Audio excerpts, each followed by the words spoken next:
Are you feeling spiritually lost, like you've tried everything, YouTube videos, online courses, even meditation apps, but still something is missing? Wondering, is this all there is? The world is loud and chaotic, and your soul is overwhelmed, craving inner peace, but you can't find your way back to yourself. This is exactly why I created the Kriya Yoga Masterclass and my proven soul coaching system to help people just like you. This isn't a video you watch and forget. It's a daily spiritual lifeline that brings you back to your soul. So if you're done feeling lost and you're ready to start transforming, then come join us. This is more than a course. This is your lifeline. Go to kriyayogashop.com.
Welcome to our August 17th Vedagurudev Soul Talks live from a Thailand beach. As you can see, the Thai palm trees behind me.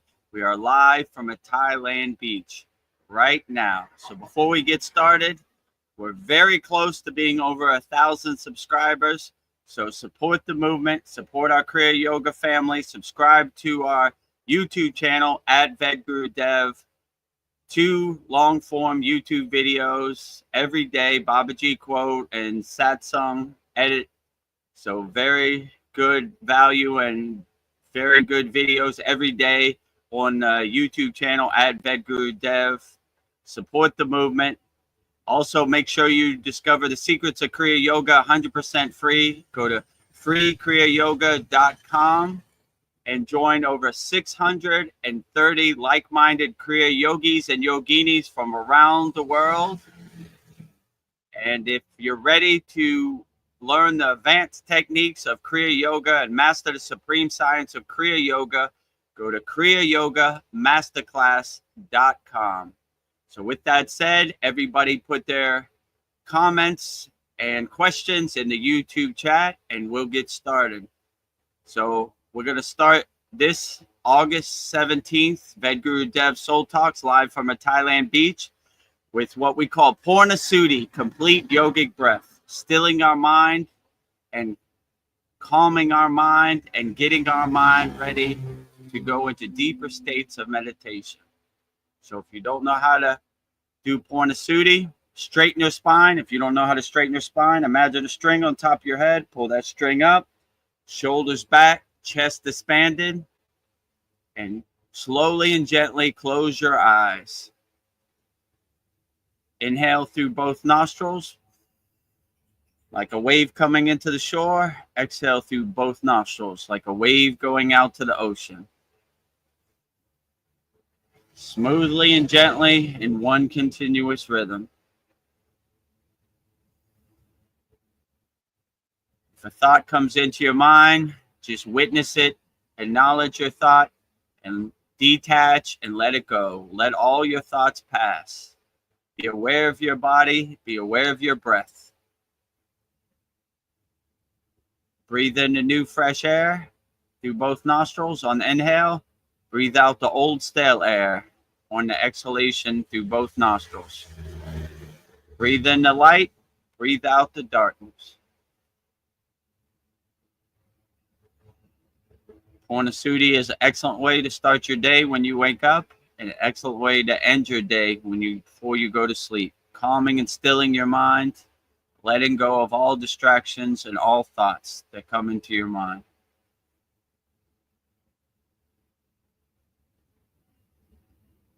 A few more breaths. Inhale the new fresh air through both nostrils. Exhale the old stale air through both nostrils. If a thought comes into your mind, just witness it, acknowledge it, detach and let it go. Let all your thoughts pass. Don't get attached to any thoughts. Inhale through both nostrils like a wave coming into the shore. Exhale through both nostrils like a wave going out to the ocean. Slowly and gently, at your own timing, open your eyes, come back to your surroundings, and contemplate how you feel. This concludes our practice of Purnashuddhi, complete yogic breath. So we're ready to get started with our August 17th Vedagurudev live soul talks. Everybody put your comments, your questions, your experiences, whatever you want to share in the YouTube chat, and we'll answer it wholeheartedly. Welcome, Veronica. Namaste. Namaste. Great to have you here as always. Great to be here. Happy to be here no matter what happens. So I know our last soul talks, we had an orb visit us, so maybe that orb will visit us again. So never a dull moment here. Yeah. So all those people that don't know what Veronica's talking about, our last soul talks a week ago, I was going on about something, and then a big orb appeared right in my face, and I didn't know where that came from or how that happened. So I posted a video of it on our YouTube channel. Actually, we have a video of it now. Maybe you should play it. Let me go find it. Ooh. People could see what we're talking about. Never know what's going to happen on Vedagurudev Soul Talks. All type of unexpected things happen. I almost blew away. It rains. The internet doesn't work. So who knows? Maybe we'll be visited by the orb again. So let's show them the video so they know what we're talking about from last week.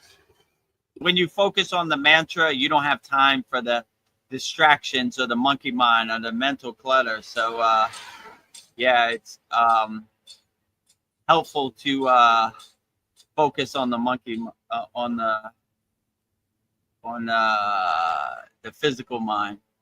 Do I have a big light on me? Yeah, there's right a glow, like a white orb on your face. Where's that coming? Babaji. Is that Babaji? Like an orb on your face. It could be, Oh, that's interesting. I just saw that too. I was wondering if it was my computer screen. I was thinking maybe something was going. Yeah, it's like this white light right on your head.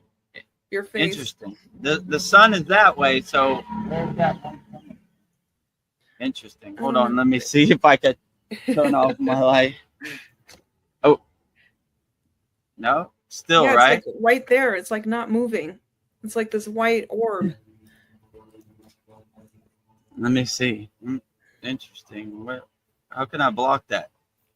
Is it still there? Yeah. Huh. I don't know. Maybe we have a visitor. Welcome to our soul talks. If you have any questions, orb. Where did that come from? I don't know. It wasn't there. Try cleaning your lens. Maybe it's something on. Yeah. I'm going to try to clean it off. Is it better now? It was something on the lens. Probably it was some like a flying bird just dropped a gift. Really? It was like some sand or something. I don't know. Who knows how this crazy stuff works? Yeah. I was like, look, I'm ascending. I'm turning into a light being in real time. Yeah. Somebody please record this so they can show other people. Evidence. We have evidence of Maha Samadhi. Vedagurudev is turning into a light beam in real time. My time is up. See you later. Goodbye, cruel Maya delusional world. Bye.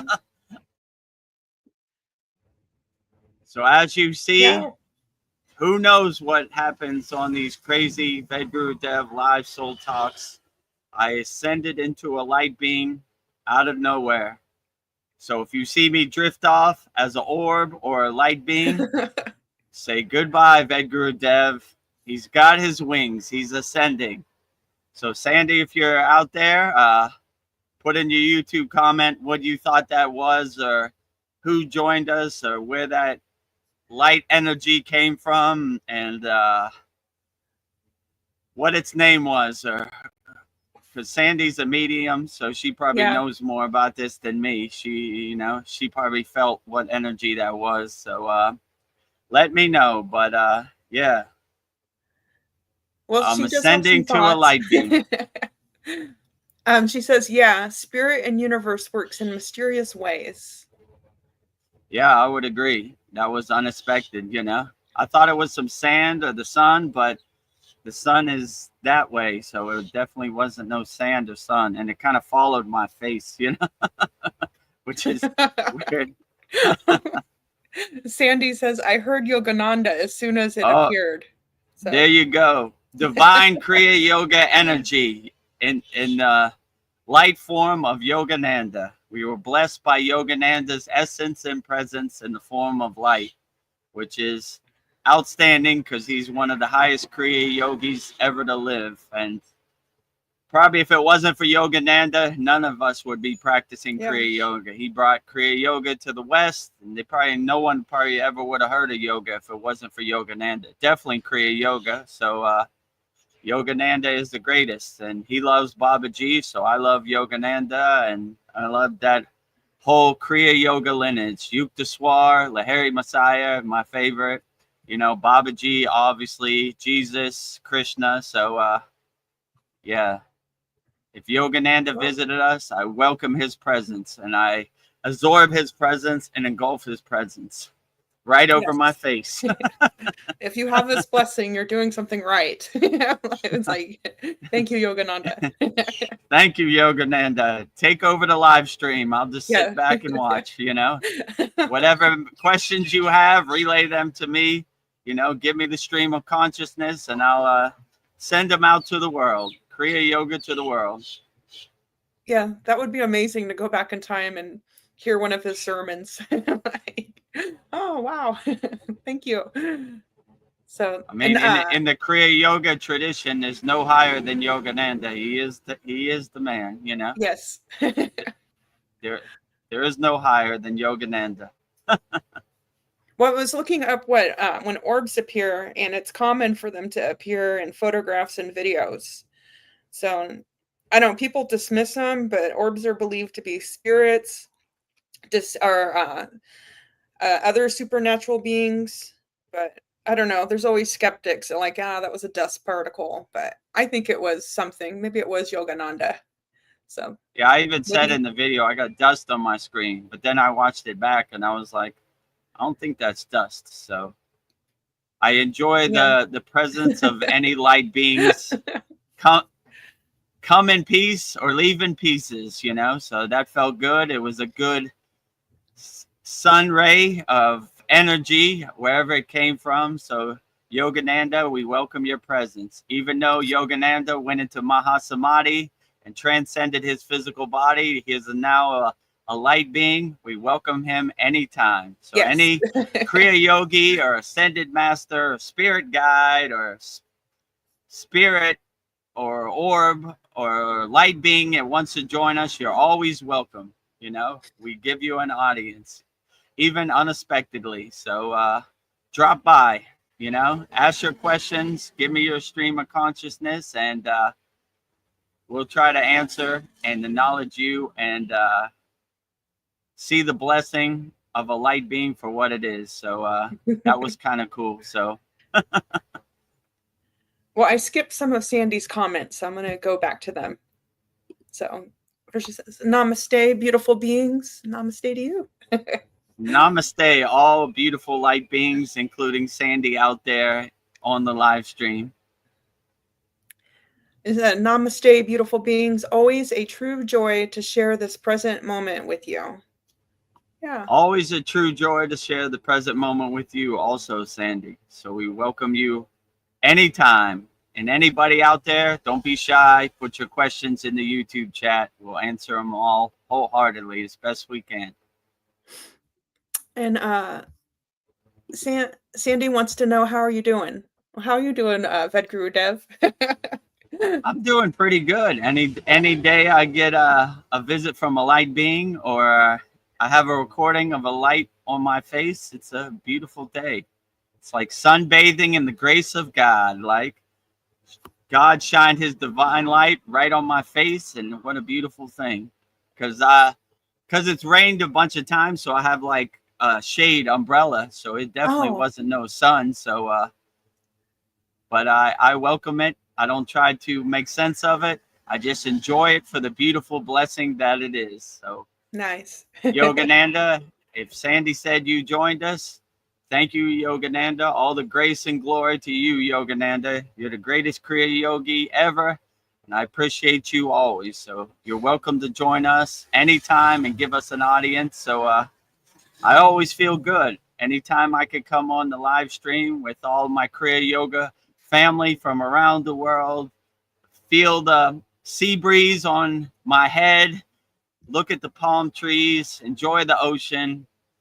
It's a beautiful day. Every day I wake up out of sleep, jump out of bed with a big smile on my face. Woohoo! Today's another day to do it, right? And enjoy the ocean, enjoy the nature, enjoy the birds, enjoy the flowers. It's always a great day. Every day is a great day when you're with Babaji. Yeah.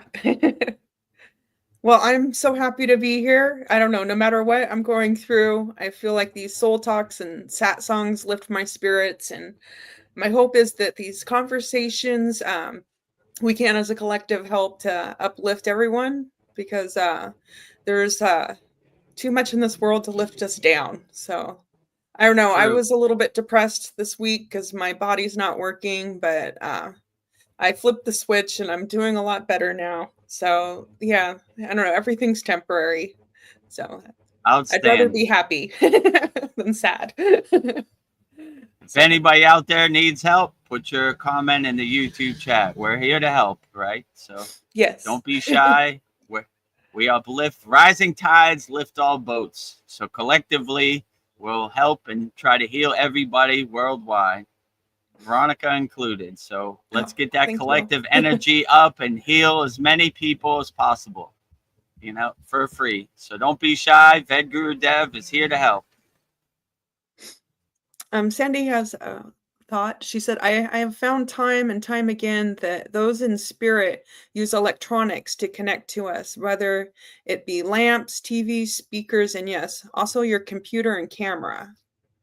Have you noticed that, Vedagurudev? Other orbs on cameras, and I don't know.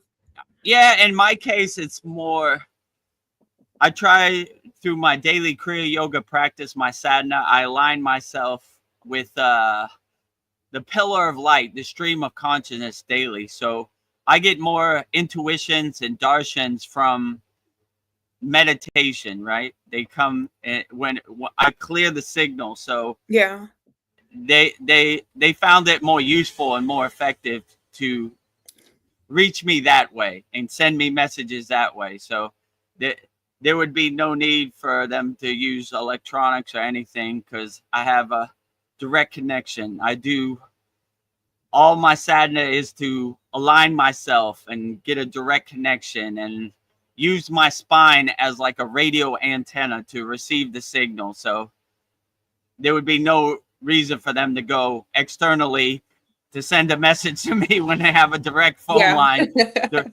The red bat phone directly to Vedagurudev. But yeah, if you don't meditate or you don't raise your consciousness, I would see they would do that. Before I really started raising my consciousness, they come in dreams, or they come in all different ways.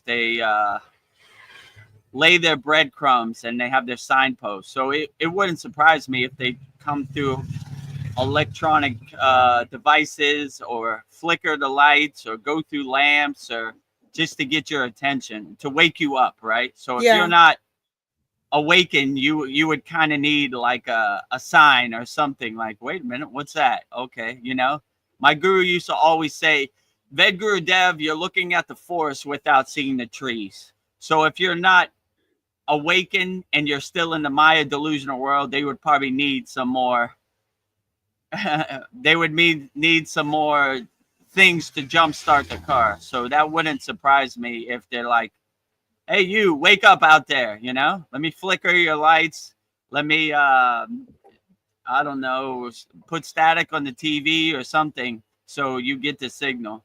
But in my case, I spend majority of my day clearing out my radio signal, right? Clearing the static, all the distractions and stuff. So I stay ready so I don't have to get ready. So anytime they're giving me a signal, I try to have no distractions, no blockages. So I receive the message wholeheartedly, because when I started on the path of Kriya Yoga, I'm sure Babaji was discouraged with me because I didn't get the message. Like, what? What do you mean? Like, come on, Vedagurudev, get it together, you know?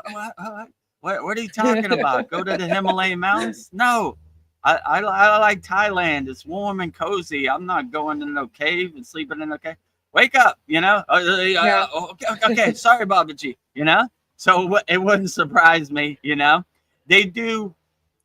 These ascended beings, in my case, they do have signposts and breadcrumbs. They can't interfere directly, but they give you signs along the path, right? Yeah. So you're like, oh, wow, look at that. That's interesting. Okay, let me keep going and see where this leads. So, yeah, it wouldn't surprise me that they use like Sandy says, they use the language of frequency, right? So that's how they communicate. So in our Kriya Yoga practice, all of our practices is clearing the frequency, clearing the distractions, clearing the static on your radio signal so you could hear the signal clearly, right? You know, in the beginning when I started, my frequency was all staticky, like, what? You need to tune this in. I couldn't get the message, you know? Now, the more I did my sadhana and my yogic practices, the more I meditate, I'm clearing out the signal. So the pillar of light has a clear connection. There's no blockages or resistance or obstacles. It's a clear, direct signal. So that's why we use our spine or a Sushumna nadi as like a radio antenna, getting the signal. So the pillar of light hits the crown of your head and gives you a clear signal. So yeah, clear out your frequency, raise your vibration so you get a clear signal. If you don't know how to do that, join our free Kriya Yoga School, and we'll give you some techniques to get you started. And if you want more advanced techniques, go to the Kriya Yoga Masterclass. But yeah, clear out your frequency so you can get the signal. So I was definitely blocked up, and I had a very staticky signal in the beginning. So all these years of practice, I cleared out my signal so I can stay ready so I don't have to get ready. So any time Babaji wants to contact me or connect with me, he has a direct phone line, the red bat phone in the president's office, right? You know, yes, directly, right? Hello, can I speak to Vedagurudev? This is him. Go to the Himalayan mountains, sleep in a cave. You know, yes, Babaji. Yes, boss. Right away. Yes, boss. See you there. Booking a flight right now. Yeah, a lot of people, like, I don't know, for me, like, I'll like get like I watch a lot of YouTube videos, and like videos will pop up on for me that I'm not even subscribed to, and it's like the exact message I need. And people say that they see repeating numbers, or I don't know, messages. We are given little breadcrumbs. I agree with what you said. Like, the universe has to find a way to communicate with us if we don't have a clear signal. So yeah, like that's how me and Chad met, and that's how Chad interviewed me. I got a darshan, contact this guy. He loves Babaji. You love Babaji. He's always talking about Babaji, and he'll interview you. And I was like, what? This guy probably gets like hundreds of interview requests every day. He's not going to interview me. All right, whatever. I'll do it, Babaji. Sure enough, he sent me right back, and the saga continues. That's how the story started, and that's how I got here. So that's how I got here. That's how you got here. So like, the universe works in strange ways. Like the pieces of the puzzle come together in strange ways. And I used to try to make sense of it. Like, how did that happen? Now I just surrendered to it. Like, all right, that was interesting, you know, but yeah, I'm going to stay the detached witness, and I'm not going to try to make sense of it. I'm just going to go with the flow and see where it takes me. So, you know, that's how I always go. So that's how this Vedagurudev Soul Talks from a Thailand beach happened. You know, let's try to do something outdoor. It looks cool. You live in Thailand, you live in an exotic place. Let's try it. All right, let's try it. See what happens, you know? And here we are on our 11th episode. So keep it going. So and then also our satsang, I used to do it inside. Now we do it outside in front of my statues. So yeah, we're trying things out. We're testing it out. Seems to be working pretty good. Yeah, I like that. We're open-minded. We're not attached to anything. So yeah, we'll keep pivoting and trying things. Right. I'm not married to any idea, or I'm not going down with the ship. I adjust, I pivot, I change course, you know. So be light on my feet, light on my toes, you know. Whatever God throws at me, or this crazy Maya delusional world, I said, all right, that's what the best you got. Let's dance. Light on my toes. You know, I'm Fred Astaire. I'm a good dancer. You know, you ready to dance? Did you see that move? Did you see that move? Most people are stiff and rigid in the Maya delusional world. They're like, why did that happen? Oh, woe is me. I'm Chicken Little. I'm hiding under my bed. The sky is falling. Me, I say, come on. That's the best you got? Yeah. You ain't got nothing, right? I'm the Captain Dan of Kriya Yoga. If you haven't seen Forrest Gump, there's a guy named Captain Dan. They're on a boat, and there's a big storm, and he climbs up the pole, the mast of the boat, and he says, come on, that's the best you got. You ain't got nothing. Right? That's me, right? That's the best you got. This is a joke to me, right? Okay. And I always like when Babaji says, death is a joke to me. I am the death of death, right? So if we laugh at death, all this else is kindergarten. Like, you know, not going for it. Well, speaking of pivoting, Sandy says, yay for intentionally, vibrationally pivoting, Veronica. Well, thank you. I'm a work in progress. Definitely. We're always a house under construction, never finished. So we don't go down with the ship. We vibrationally pivot, change course, and go with the frequency we resonate with the most, right? So I'm not married to any idea or any Kriya yoga practice. Sometimes I feel like a click, like, all right, I guess that Kriya, that asana has run its course. Now I'm going to try a different one. So that's why I like to have a lot of tools in my toolbox. Some techniques get you as far as they can, and they run their course, and you upgrade to a different technique. So some vibrations get you as far as they can, then you connect to another vibration, and it takes you to another level and another level. So it just keeps carrying you on and on and on. So don't be vibrationally rigid or stiff. Be adjustable and be ready to pivot and change course and change directions in the present moment. Don't go down with the ship, you know. Get a life preserver. Get a life preserver, you know. Change course, you know. I like that there was a story of a guy was out in the ocean, and he was like, God, please send me a boat, you know. And then a boat comes, and he says, do you need help? And then the guy says, yeah, God's going to send me a boat. Don't worry, I don't need your boat. And then they go away, and then another boat comes, and he says, yeah, God's going to send me a boat. And then eventually he drowns, and he goes to heaven. He said, God, why didn't you send me a boat? He said, you big dummy, I sent you 2 boats. You're too stupid to see it. Yeah.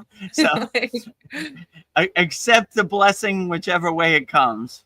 It don't need to say God's boat on the side, painted on the side of the boat. So just accept the blessings however they Yeah. come, right? So anybody throwing you a life preserver or trying to help out, don't be so stiff that you don't recognize the blessing. So Yeah, that is God God sends you helping a you. boat. That is God helping you, right? You know, Yeah. it doesn't need to say, have a neon sign that says God's boat, you know? Oh, yeah, God's boat, you know? So always Well, accept God's boat. yes. Don't dismiss it just because it's not fireworks saying God. Right. A neon sign that says God's Yeah. boat. I don't know. Sandy has an interesting thought. She says, when I haven't meditated for days, they start messing with the lights and TV, LOL. Oh. Yeah, Yeah. I would agree with you. Like when I'm slipping on my sadhana, they send me messages like, come on, Vedagurudev, we got to get it together. We need that balance, 1 foot in and 1 foot out. So sometimes I get lost in the sauce, editing all these videos, making all the classes for our school. And they're like, doing everything for these live streams. And they're like, we need a balanced diet of meditation, of sadhana, and worldly things, you know, Maya delusional things. So balance it out, you know, not too much this, not too much that, you know, like I always said, too much masculine and not enough feminine, no balance. So you always want that balance, right? So yeah, I agree with you. If you, in my case, if I skip too much of my sadhana or I neglect my sadhana and go down that YouTube rabbit hole of is Liam Neeson dating Pamela Anderson, and I forget my sadhana, and I'm so engrossed in this. they'll start sending me messages like flickering the lights, like Sandy said, and like, come on, Vedagurudev, you know, stop playing games. You know why you came back into Maya delusional world, to help people, not waste your time on this mental clutter, this monkey mind, this mental candy that doesn't serve you in the present moment. So I was like, yeah, you're right. Get back to work. I like when Patanjali says in the Yoga Sutras, he said, the line to God is not a straight line, it's a zigzag. So we all fall off the path, fall in a ditch, dust ourselves off, get back up and keep walking. So I'm no exception. I have fell off the path millions of times. The only difference is me, I just get back up and keep walking. So yeah, Sandy's right. When you miss your meditation and you neglect aligning and connecting with the stream of consciousness, the pillar of light, then it wouldn't surprise me. They send some messages like, come on, we got to do better. Let's get back to work. Yeah. You know, all right. Yeah, you're right.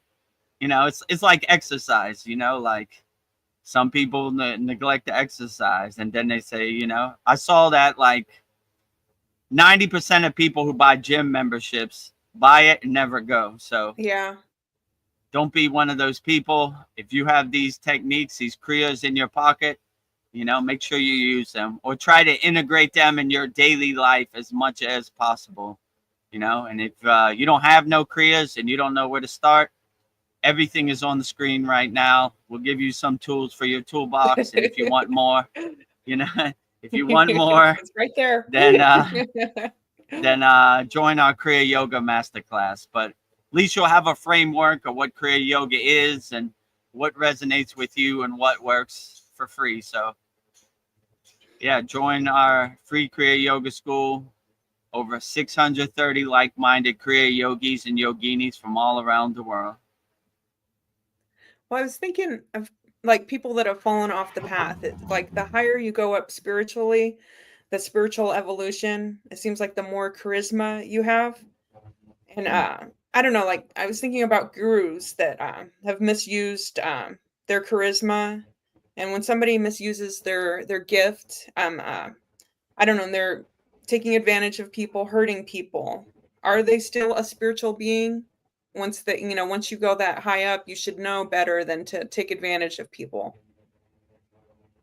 Yeah, they call them rogue yogis, like who use their influence, their Shakti path to get material things, which they are, how could I say, lost in the sauce. My guru used to say, Vedagurudev, you're a unique yogi because you come from the Maya delusional world 100%.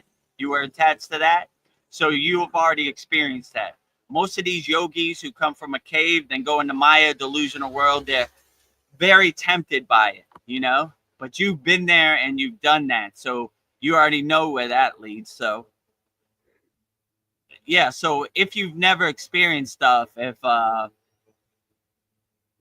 woman for the first time in your life has started to show you affection or offer herself to you, then, you know, they don't know what to do. They freak out, right? Like, Yeah. I don't know, you know, but if you've already been down that path like me, Yeah, you're then not tempted. you don't care. Like, no.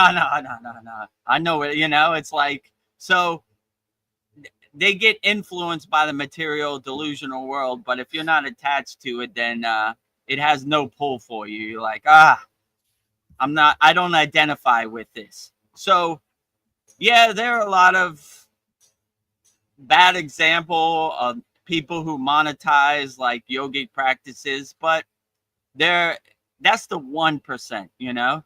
Yeah. The 99%, what I've seen in the Himalayan mountains, they don't care about money at all. I can't even remember a time we ever talked about money. It was a non-issue in the Himalayan mountains. They don't care about it.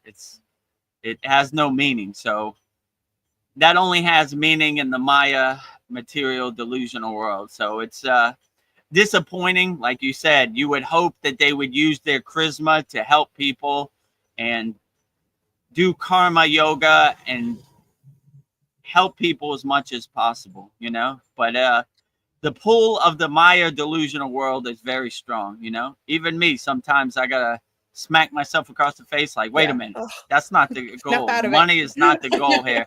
The goal is to help people. Yeah, you're right. You know, like sorry, let me Babaji. get back to it. Yeah, sorry, Babaji. You know, I got the message. So yeah, you know, so it's out there, but you have to have a strong meditation practice and a strong mind to overcome it. Like, my favorite story is Ramayana Maharishi. When he got to the place of his ashram, he took all his rupee, his Indian money, and just threw it in the water. Say, I never want to touch this dirty money again. So gross, so dirty. So And he gross. got his wish. So I thought that was beautiful. So yeah, when my guru said you're gonna have to go into the Maya delusional world and help people, I was like, oh, I'm gonna have to touch that gross money again and gross energy, and you know, bills. everybody's trying to cheat you and steal your money and trick you and, you know, sell you something you don't need, and it's gross. Can I just sleep in the cave forever?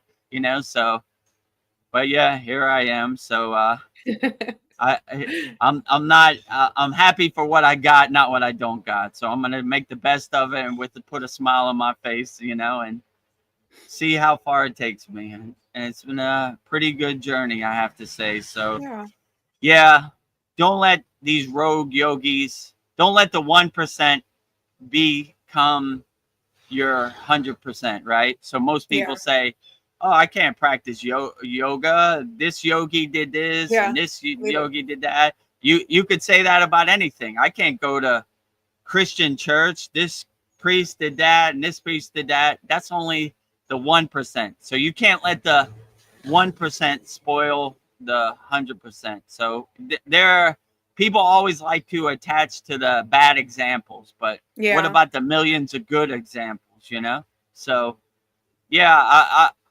I wouldn't let that deter you or, you know, stop you from practicing yoga. Yeah. And all spiritual traditions, there are people who have misused their power, but just keep going and do what resonates with you. And anytime they tell you to wash their car or give them all the money in your bank account, go away from that person. You know, they're misusing their power. Yeah. You should know better. Shame, shame, shame. Shame on you, you know, giving a black eye to the yogic tradition of such a beautiful thing, or any spiritual tradition. Like, don't use your power or your influence to hurt anybody or steal people's money. You know, that you should be working for the white flag, not the black flag, right? So anytime you hurt anybody or cheat anybody or steal their money or whatever, you have changed teams indirectly, you know. So don't change teams. We need all the light workers to come together in unity and come up. Too much darkness. We need more light out there. More light. Let's get to work, right? So don't change teams, right? No matter how much money they got, right? Like I said before, if you showed up at my house with a Brinks truck of $5 million and told me to hurt a child, I wouldn't do it. So that kind of tells on them also that they're not real spiritual people, because no spiritual person would hurt an innocent child, steal from people. You know, these are lower frequencies. We're rising our frequency to the higher spiritual frequencies. We're climbing the ladder up to bliss. We're not climbing the ladder down to ignorance, you know. So stay away from that ignorance. Too much already. We're climbing out of the pit of despair, you know. So if you're going the wrong direction, it's okay. Pivot, change course, and change direction. It's never too late, right? No matter what you've done in your life, see the right way and go the right way of God. Don't hurt people. Don't steal from people. You know, any of these lower frequencies, don't fight people. Don't be angry at people. You know, you could see it plain as day when you raise your consciousness that this is not the way. So be like Baby Yoda and see this is the way, right? This is the way. Go the right way, right? Go the wrong way, you know? No matter how much money they give you or try to tempt you, say, no, your money's no good over here. You know, your fairy dust, paper money, take it out of here. It's no good over here. Yeah. It made me think of something I heard a while ago. It was, you lose your money, that's nothing. You lose your health, well, that's something. But if you lose your integrity, that's everything. So you can't get your integrity back. Like, yeah, don't sell your soul. I would agree. You know, like, how do they say this? I only have two things in this world. They said this in Scarface: my word, and my balls, and I don't break them from nobody. Oh my God.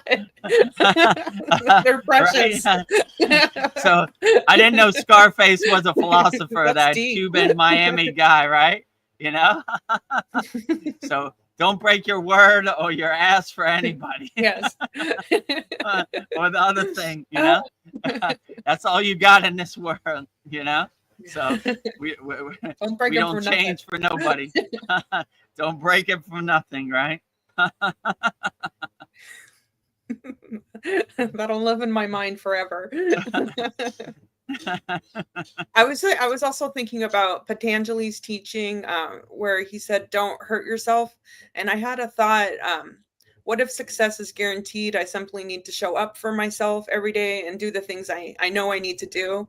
But when I don't, I'm hurting myself. I need to make myself a priority, to love myself by simply showing up. Because we do that. We get lazy and we're like, oh, it's not that important. But I don't know. I think just simply like doing all the things we know we need to do. Yeah, what Patanjali says in the Yoga Sutras, it's called the yamas and the niyamas. So the yama is called a parigara, which is non-stealing. Don't steal from others and don't steal from yourself. Because we steal from ourselves a lot of times, right? We cheat ourselves by going the wrong direction and taking the wrong road. So we're actually cheating ourselves and lowering our frequency and not doing the best. So yeah, if you really see this in this perspective of a parigara, then you will not cheat yourself. You'll have self-love and you'll clear out all the obstacles and the blockages and the resistance, so you have a clear path for success. So I had to learn this the hard way. When I started on the path of Kriya Yoga, I got in my way a lot of times. I was my biggest blocker. My self-doubt, my unworthiness and everything. But once I overcame that mountain, then I just got out my own way and let the river flow. I don't want to dam my river. I don't want to block it. I want to let it flow. So I'm just along for the ride. I let it flow. So if you get out your way, you'd be surprised of your inner potential and the unlimited things you could do. You just got to get out your own way. And we've been so conditioned from birth to attach to certain narratives and certain conditionings and believe we're unworthy or have self-doubt, low self-esteem, and this person is going to save us, and this you can't save yourself. You know, the preacher has a direct connection to God. It's blasphemous for you to have a direct connection to God. You're not worthy. You know, why would God visit me? All these blockages we put in front of ourselves. But once we clear out our basement, then we just let it flow and let things happen how they should happen, and enjoy the blessings that God has given you. You know, I always say I'm happy for what I got, not what I don't got. So I wake up and see all the glory of God, all the blessings from God. Thank God every day, because God is doing the best job out of all of us. Keep up the good work. Love you, God. You're the greatest. All our archangels, ascended masters, higher frequency beings, spirit guides, keep up the good work. What do I need? Nothing. You know, I give all my glory and blessing to all ascended masters and all higher frequency beings, the source, every archangel, everybody. So keep up the good work. So I'm happy for the blessings I have, not the blessings I don't have. So yeah, just get out your own way and let it happen and enjoy the ride, because it is definitely a roller coaster ride. You know, every day I wake up out of bed like, how is Baba G going to surprise me today? You know, and he never disappoints. There's always some test. There's always some roller coaster. There's always some peaks and valleys. There's always some up and down. You know, the roller coaster goes up, the roller coaster goes down. It goes to the side, it goes to the right. You know, this is the Maya delusional world. So if you stop trying to make sense of it or trying to explain it, then you enjoy the ride for a lot more of what it is, right? Like, yeah, you know, imagine you were like, why did that roller coaster go up? Or why did it go to the right side? That makes no sense. Why did, you know? So we become, like my guru told me, masters of distraction. We try to make sense of everything and use our logical peanut brain to make sense of it. What, Dad? What do you mean Pamela Anderson's dating Liam Neeson? You know, Baywatch? Baywatch is with the guy. Oh my God, it's so crazy, you know? So once you get out of your own way and you just let it flow, like, interesting. So you're kind of like in the audience of the movie theater, just getting your popcorn, watching that. Interesting. Liam Neeson and Pamela Anderson. Who knew, you know? Yeah. So you're not trying to make sense of it. You're just watching the clouds passing in the sky, letting them pass, the water under the bridge, the pictures on the movie screen. You're not trying to change the ending of the movie. You're just letting it pass. Like, interesting. You know, I didn't think that would happen, but everything in this world is unexpected. You know, nothing is certain. It happens the way it happens, and don't attach to anything. And don't have no expectations, and you'll dissolve and dilute your suffering as much as possible, because you don't have no dog in the fight. You're just like, interesting. Who knew? You know? Yeah. But, you know, I don't want to guide any outcome. I don't want anything to happen the way I want it to happen. I'm just enjoying the beauty of this Maya delusional world on the stage of the universe. Like, yes, look at that. Interesting, you know? Yeah, I'm not invested. I'm not living vicariously. I'm not invested, you know, like anything, like even the craziest things, like when I used to watch Chad's videos, sun over here, two suns, who knew? But I don't know how that serves me in the present moment, but keep moving, you know. Yeah. Keep more going. Vitamin D. more vitamin D. Vitamin D on the right side, vitamin D on the left side. No, my right, fully my covered, side. You know, right? I'm fully covered by the healing rays of the sun. So, yeah. So if you're not attached, you don't really have no dog in the fight. So you're not trying to guide anything. You realize that nothing really happens the way you want it to happen. So, and you just kind of witness it like, interesting, Yeah. that didn't really go the way I wanted to, but nothing really goes the way I wanted to in this crazy Maya delusional world. If everything went the way I wanted to, we all live in peace and harmony and happiness, and there would be none of this. Obviously, I'm not getting my wish, so just keep moving, pivot, change course, adjust, play the video game of the simulation as best as you can, try to level up, try to win, don't get attached to anything. Well, your Shriyam is a follower of Babaji like you, and I just watched an interview with him, and there was a couple questions that I thought would be perfect for you. So I take no credit for these questions, but you were really successful in the Maya world, and I'm just curious, like, what is success for you now that you're a self-realized spiritual person? What does success look like to you? Success looks like to me helping as many people as possible, not getting attached to this comedy show, this Maya delusional joke of a world like it is. Yeah, just helping as many people as possibly, wholeheartedly, giving love unconditionally, unlimitedly, being kind and compassionate and understanding of people and what they're going through, and just try to give the best advice and help as many people as possible. That would probably be the thing I would say that would make me most successful on the spiritual path. Try to, like they said, don't try to cheat people, don't try to trick people, just love people wholeheartedly, give wholeheartedly, as much unconditional love as possible, help as many people as possible, look for the opportunity to help as many people as possible. Like I always say, I want to have a Santa Claus list over 1 million people. Hit the sound effect, Veronica. So when I transcend my physical body, I have a Santa Claus list of helping people. I'm so undeniable that they have to open the pearly gates, or Babaji says, well, Vedagurudev, you've helped millions of people around the world, so come join our campfire. So give me the opportunity. And that's basically why we have the free Kriya Yoga School. We don't want money to be a barrier to entry. We still want to help as many people as possible. If you want to support the cause, you can, but it's not necessary. It's more about helping and being a lighthouse, a guiding light to ships lost at sea.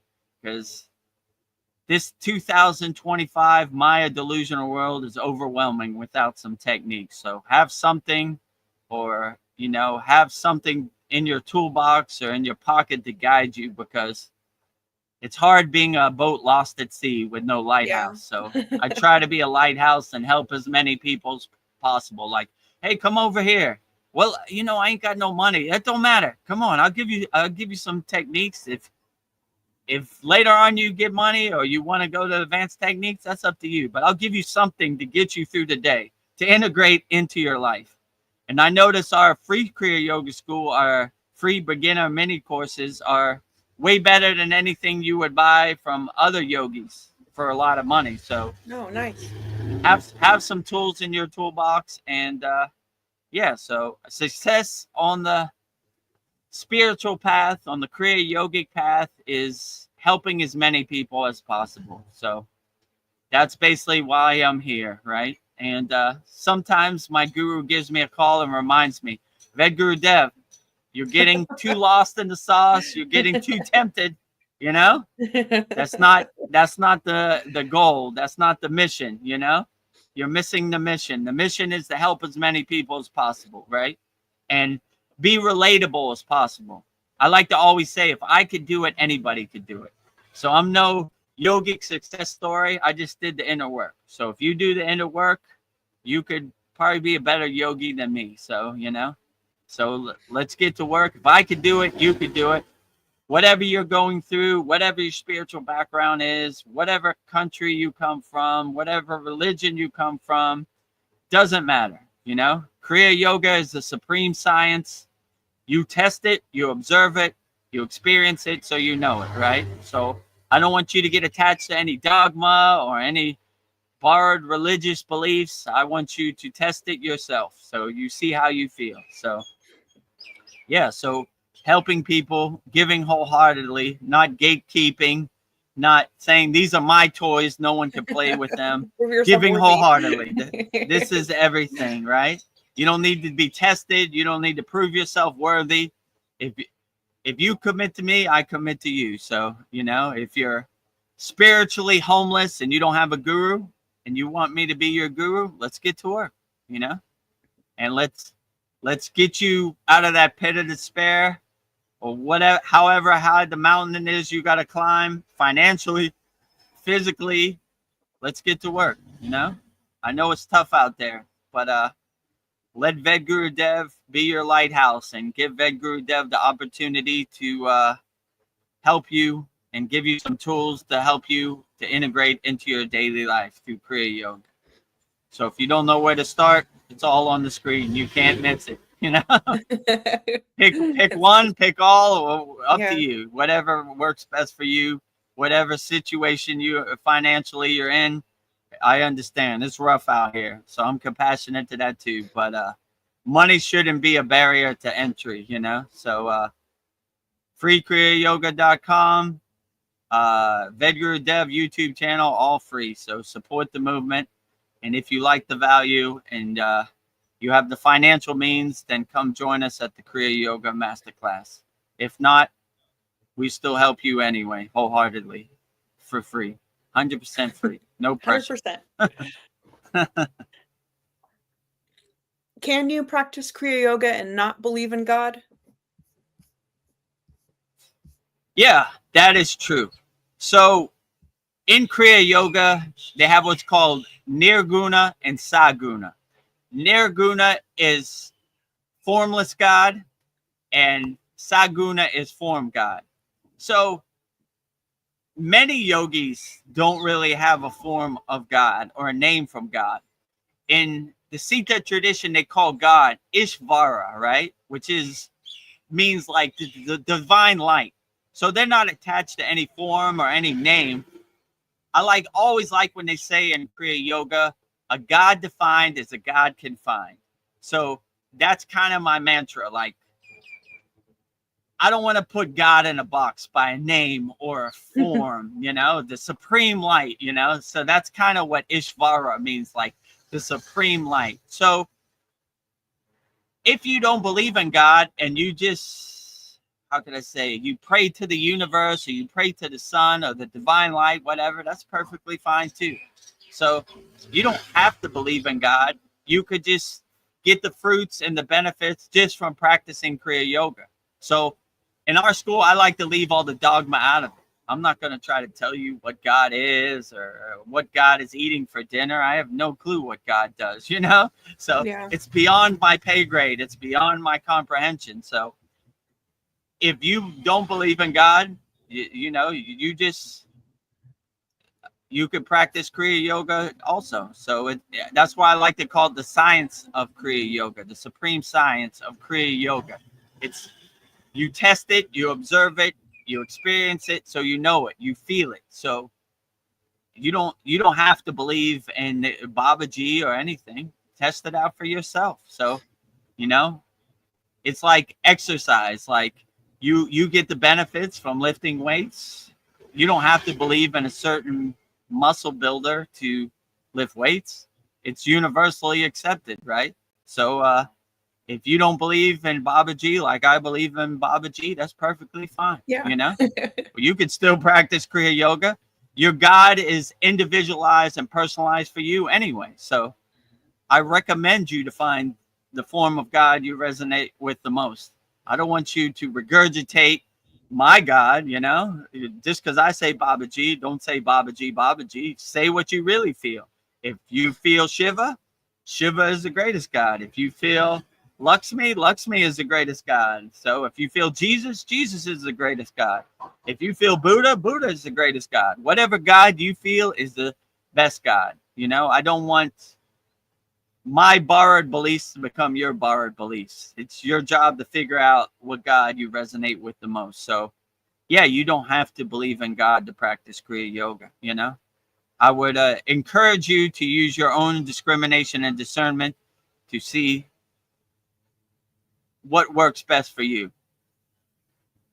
Some God, no God, whatever, right? Yeah. Everybody's different. So whichever way works for you, you could still practice Kriya Yoga. No laws, no regulation, no rules.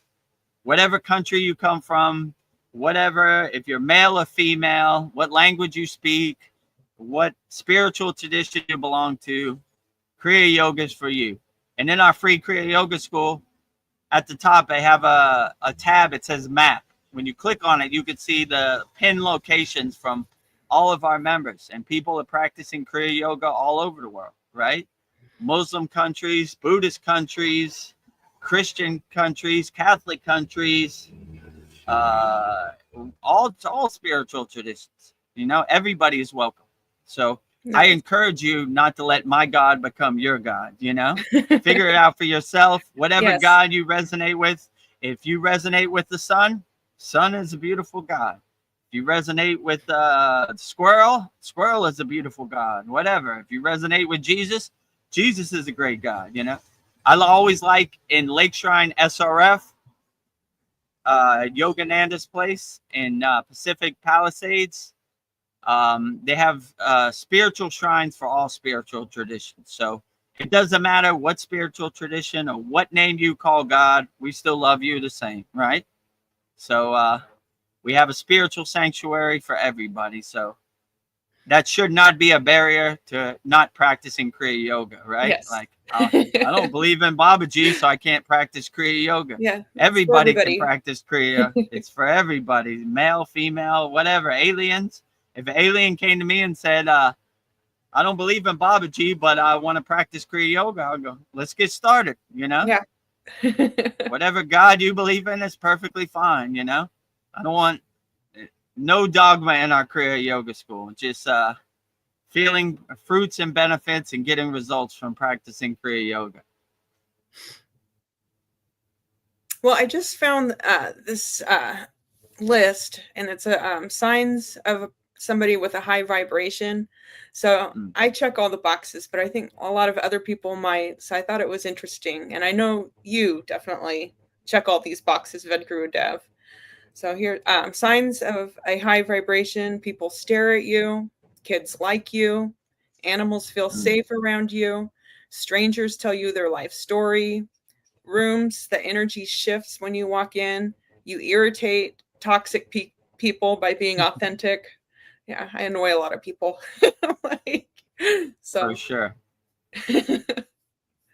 So I thought that was interesting. And I know the other day I saw this bug in my bathroom sink, and normally I would have killed it, and it was nasty looking. It had little pinchers, and I just said to the bug, I'm like, you leave me alone, I'll leave you alone. And it looked like the bug looked at me and then just crawled down the bathroom sink.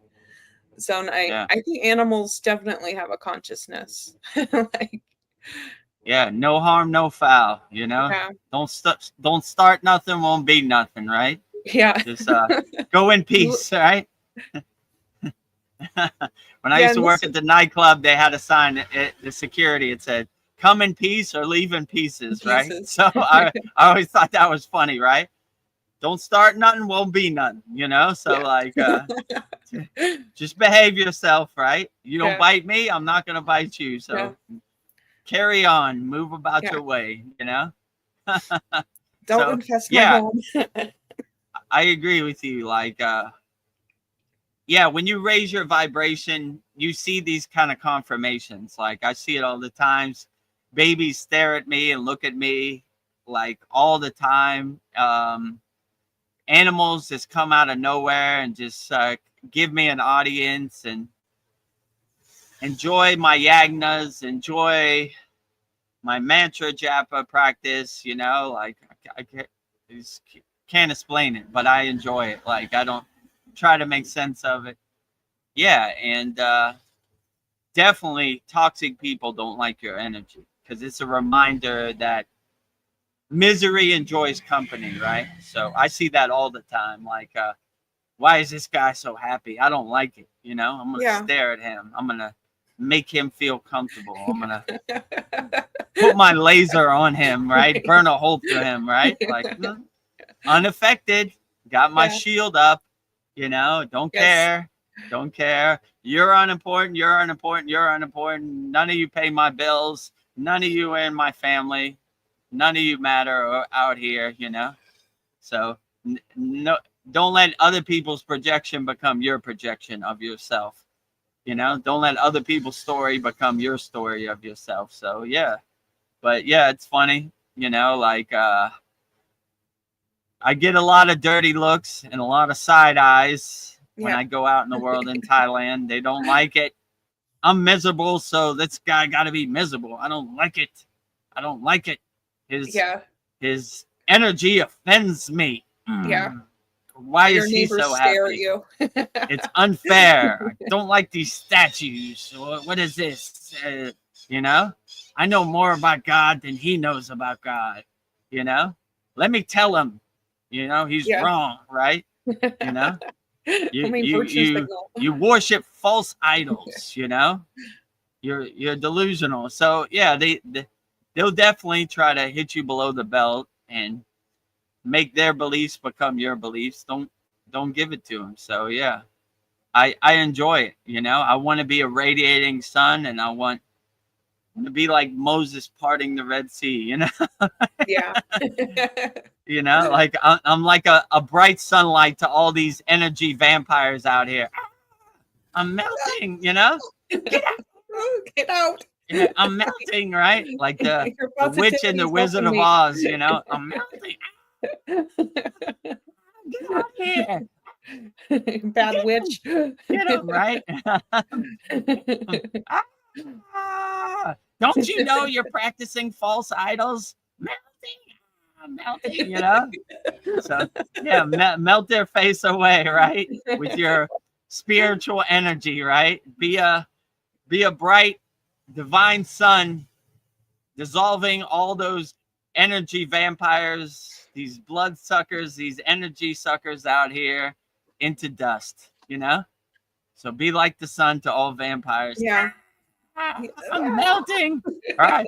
It's melting. He's killing me, you know? So yeah, melt the irritate them. the wicked witch of the West away, right? Melt them away, right? Melt their face. You know? Be that spiritual sun, that divine sun that melts all, dissolves all energy vampires to dust, right? Sun of positivity. Trampling down in the dust and dirt. Yeah, usually these negative people would, like, I don't know, like, you know, our old selves would be like, oh, why don't they like me? What am I doing wrong? Yeah. And I was like, I don't care. I don't care. I don't care. If you don't have no expectations, or you don't have no dog in the fight, or you're not trying to guide any outcome, and you don't care, this dilutes and dissolves very fast. I don't care, you know? And if you want an affirmation to help you overcome this, I'll give you a good one. You're not in my family, and you don't pay me money, so I don't care, you know? And that's probably 95% of the people in the world, right? You know, what I care what you think. It's unimportant. All you people are unimportant, right? You don't help me in any kind of way. You don't do anything. All you do is try to project negative energy on me, so I want no part of it, you know? I don't want no dog in this fight, right? I don't want to be around you. So yeah, if you see that these people don't help you in any kind of way, who cares what they think? They're not important, you know?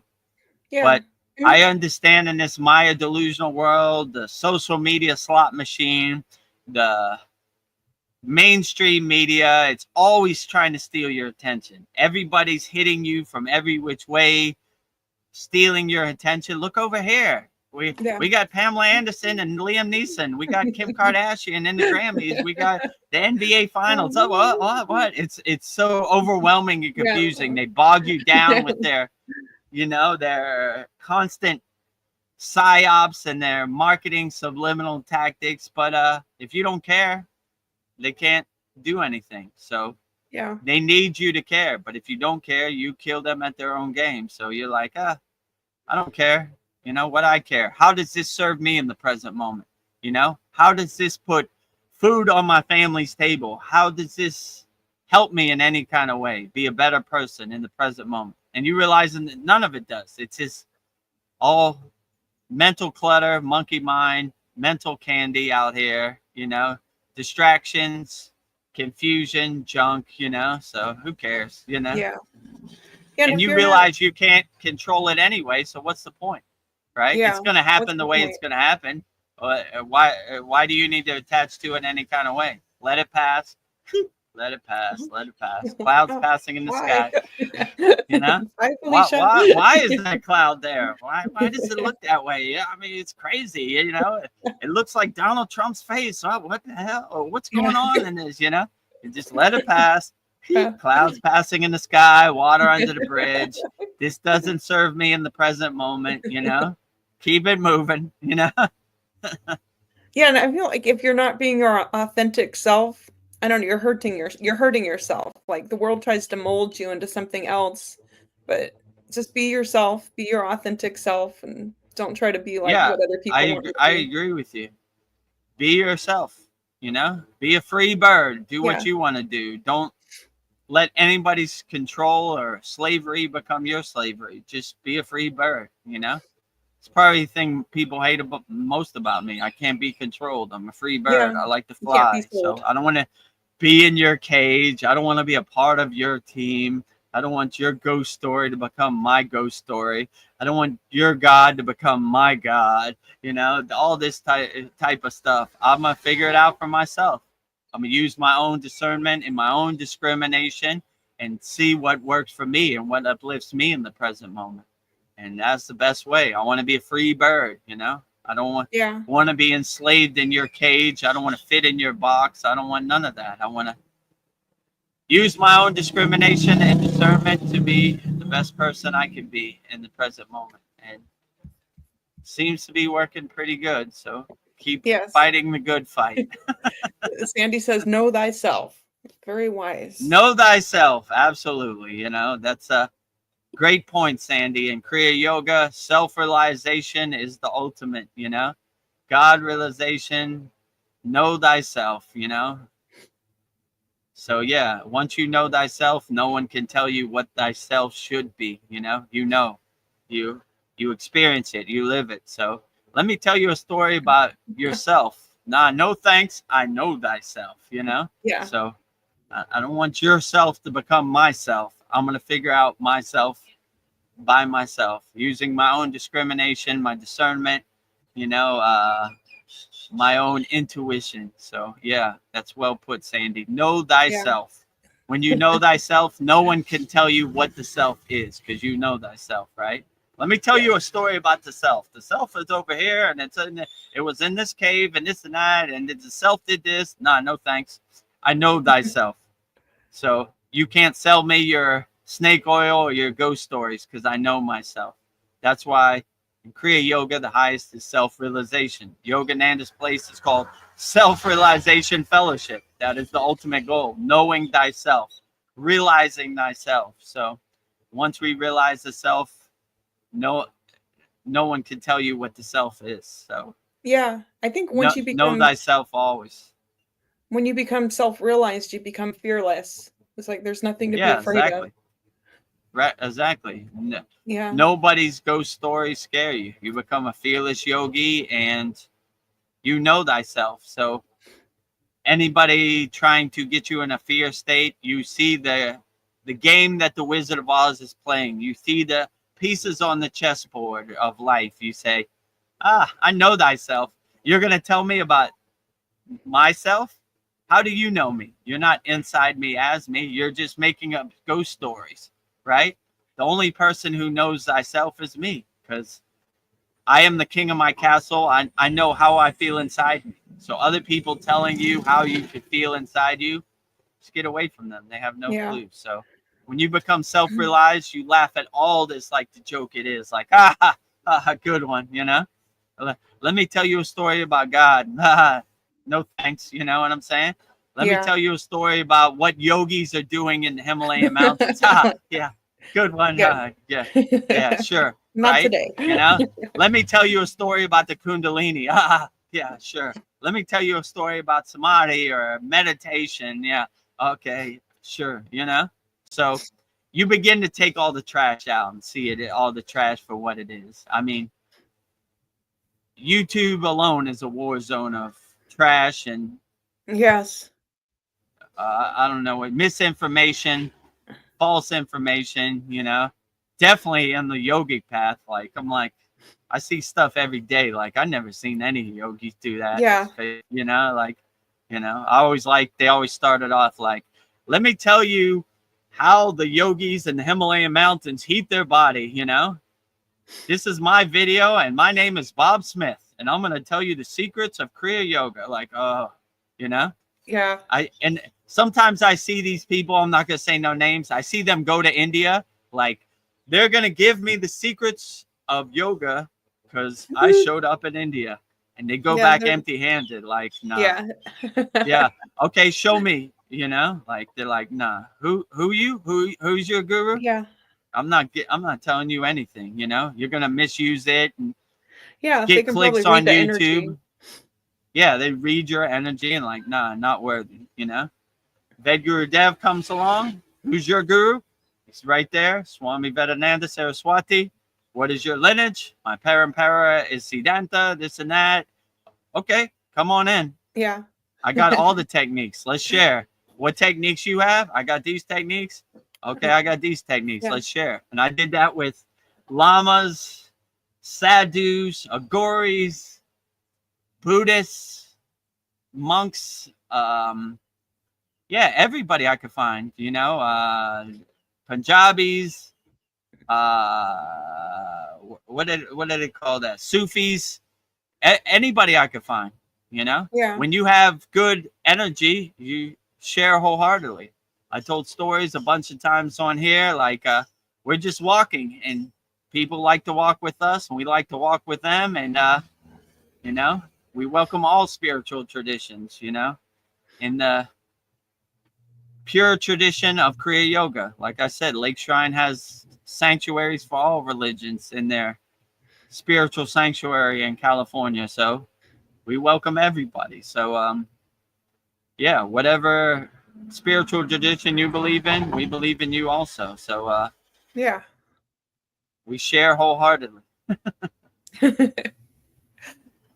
Well, I don't know. I saw something today that really disturbed me. I was driving home after picking my husband up from work, and I saw up in the distance on the road like these little animals running back and forth. And when I got past it, there was these two squirrels running back and forth, and then I saw their friend had got ran over and was squished. But these animals were acting like humans. When like a loved one's passed away, they're like frantic, running around their friend.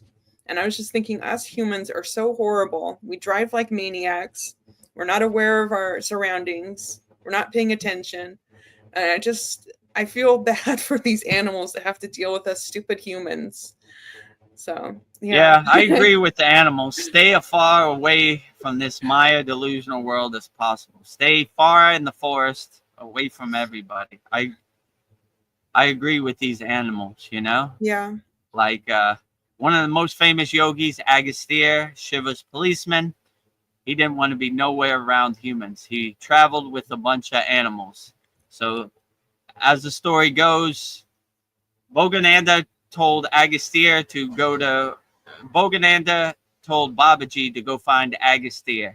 So he went to the ashram, the temple where Boganantar was known to go.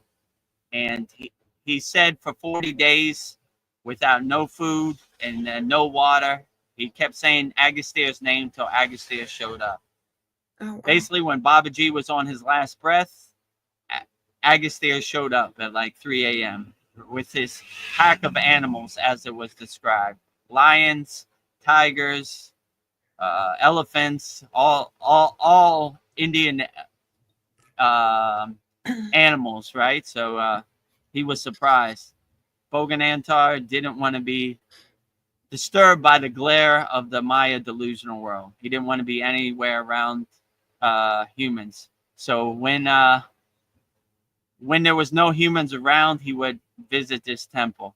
But he waited for everybody to leave. So like at 3 a.m. or whatever, you know. They call it Brahma Mahuta when the energy is the most highest. It's like 4 a.m. So he would show up. So I understand Agastya, you know. Who wants to be around these lower frequency beings, pushing people out of the way, you know, running over innocent animals, no compassion, throwing their friends under their bus, stealing money, you know.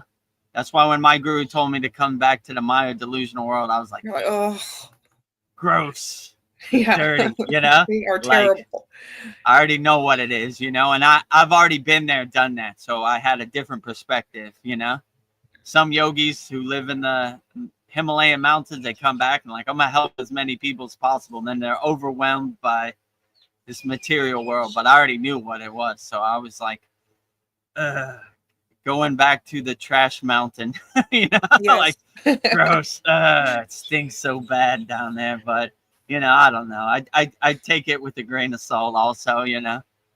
This is what I'm gonna do. I'm gonna try to do it as best as I can. So yeah, I agree with Agastya. Hang out with innocent animals. Don't hurt anybody. Live in a state of ahimsa, which is non-violence, non-harming. So yeah, but yeah, it's disappointing that the evil things people do to get ahead. You know, they throw their own brother under the bus. You know, their own sister under the bus. So. Yeah, I think like most people in government, they've, you know, they're corrupted, so they can, you know, we can. They've government, you know, the worst. Yeah, the worst. They work for us. They're supposed to help us. They're not helping anybody. They're helping their own pocket, buying a new boat. Yeah, you know, now they can be blackmailed and coerced into anything. Yeah, so I don't know, you know. I want no part of it. It's gross to me, you know. Like, but you could see it easily. Like anybody who's hurting people, war, murder, death, destruction, stealing, cheating. These are all black flag frequencies, right? Loving, caring, helping. Compassion, kindness, these are all white flag things, you know, harmony, peace, unconditional love. So it's easy to see the Wizard of Oz behind the curtain, you know? So anytime you see like, we got to hurt these people so you could be free, you're like, black flag, you know? Yeah. We got to go to war with this country so you could be free. Wink, wink. Black flag. How does that make sense? We gotta love as much people unconditionally around the world. White flag, you know. Let's live in peace and harmony. White flag, you know, that type of stuff. So, if you have that detached witness perspective, then you can see it easily, you know. Well, back to animals. And Sandy says, animal guides are amazing healers. I am very grateful for their help in healing. Me too. Yeah, I agree with you. And animal guides are the best guides. They are on a divine, enlightened frequency. So, yeah, I appreciate animals' energy. And they appreciate my energy. So I have an audience of birds, squirrels, cats. One time a monkey, you know. So I don't know where all these come from. So, yeah, sometimes I just... the other day I was walking by my door to my meditation room, and I leave the door open, and there was a orange cat just hypnotized by my Babaji picture, just staring at it like hypnotized in a trance. I was like, oh, that's interesting. Ooh. And you know, what's cool, I always say Om, and then their ears go back like that. Yeah, like, Om. that's kind of funny. They're in tune to the Om. Om signal, right? Om. Love it. So yeah, I enjoy animals' frequency. It's always great, I always have an audience of animals, so there's one squirrel that goes on a tree every time I do mantra japa. I don't know how he knows what time it is, when I'm coming, but he's there waiting for the divine vibration of Om, right? Or my mantra japa practice. And when I finish, he's gone. So he's always on time, right? Divine timing, that squirrel, birds, everything. So butterflies. So yeah, I don't know where all these things come from, but I enjoy their confirmation and their presence. So yeah, definitely. Animals are great healers, and they're great reminders of how you should carry that meditative cat state 24 hours a day. My mother asked me, how would I meditate? I said, be like your cat 24 hours a day meditation, not attached to who's president, not who's attached to if Liam Neeson is dating Pamela Anderson. Your cat don't care about the C word. The cat don't care about none of that, right? No. Staying in a 24-hour-a-day meditative state, enjoying the sun, meditating all day, eating, sleeping, 24 hours a day meditation. So be like your cat. Yeah, and that Sandy is the best way. Yeah, go ahead. Sandy had an amazing experience today. 2 baby squirrels stopped their speed, running to stare at me for a long time. Whoa. They saw something in you. Yeah, I definitely believe in you. I have squirrels stare at me all the time too. I don't know why, but I guess they're looking at my soul.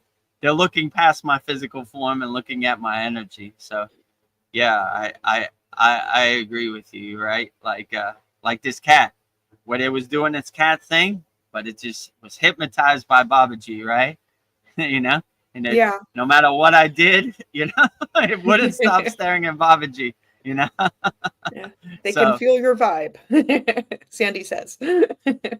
I saw a video online where a squirrel was praying to a Buddhist statue, which I thought was really cool. Oh, the squirrel had its hands together and it was praying to not Babaji, but Buddha statue, It was a Buddhist like in carving or, and it was praying to the Buddhist statue, which is cool. Yeah, I have animals, like when I eat outside at work on the grass, I've had wild turkeys come up and sit next to me, squirrels and ducks, but I've made a decision. I'm going to go become vegetarian just because I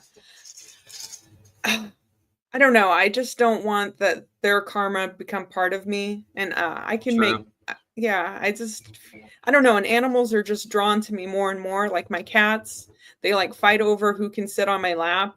I just feel like I don't know. I can make vegetarian food taste good and I won't miss protein, eating meat. Yeah. So, yeah.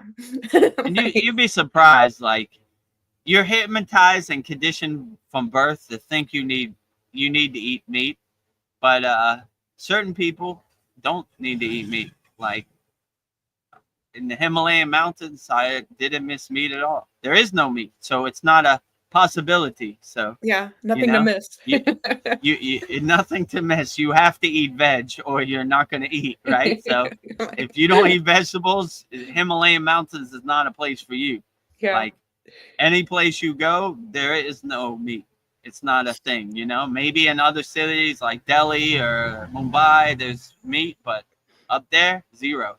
So you indirectly become a vegetarian, whether you like it or not, because if you don't eat vegetarian, you're not going to eat. So yeah, so you begin to see like all this conditioning and all these distractions and all these narratives that you've been brought up with, you don't even really miss it, like you can enjoy your life without meat, certain people need to eat meat, I get it, but certain people don't. So figure out which one of those people you are, and that would be the best way, I would definitely say. Do you ever like eat an egg or cheese, or are you just strictly vegetarian now?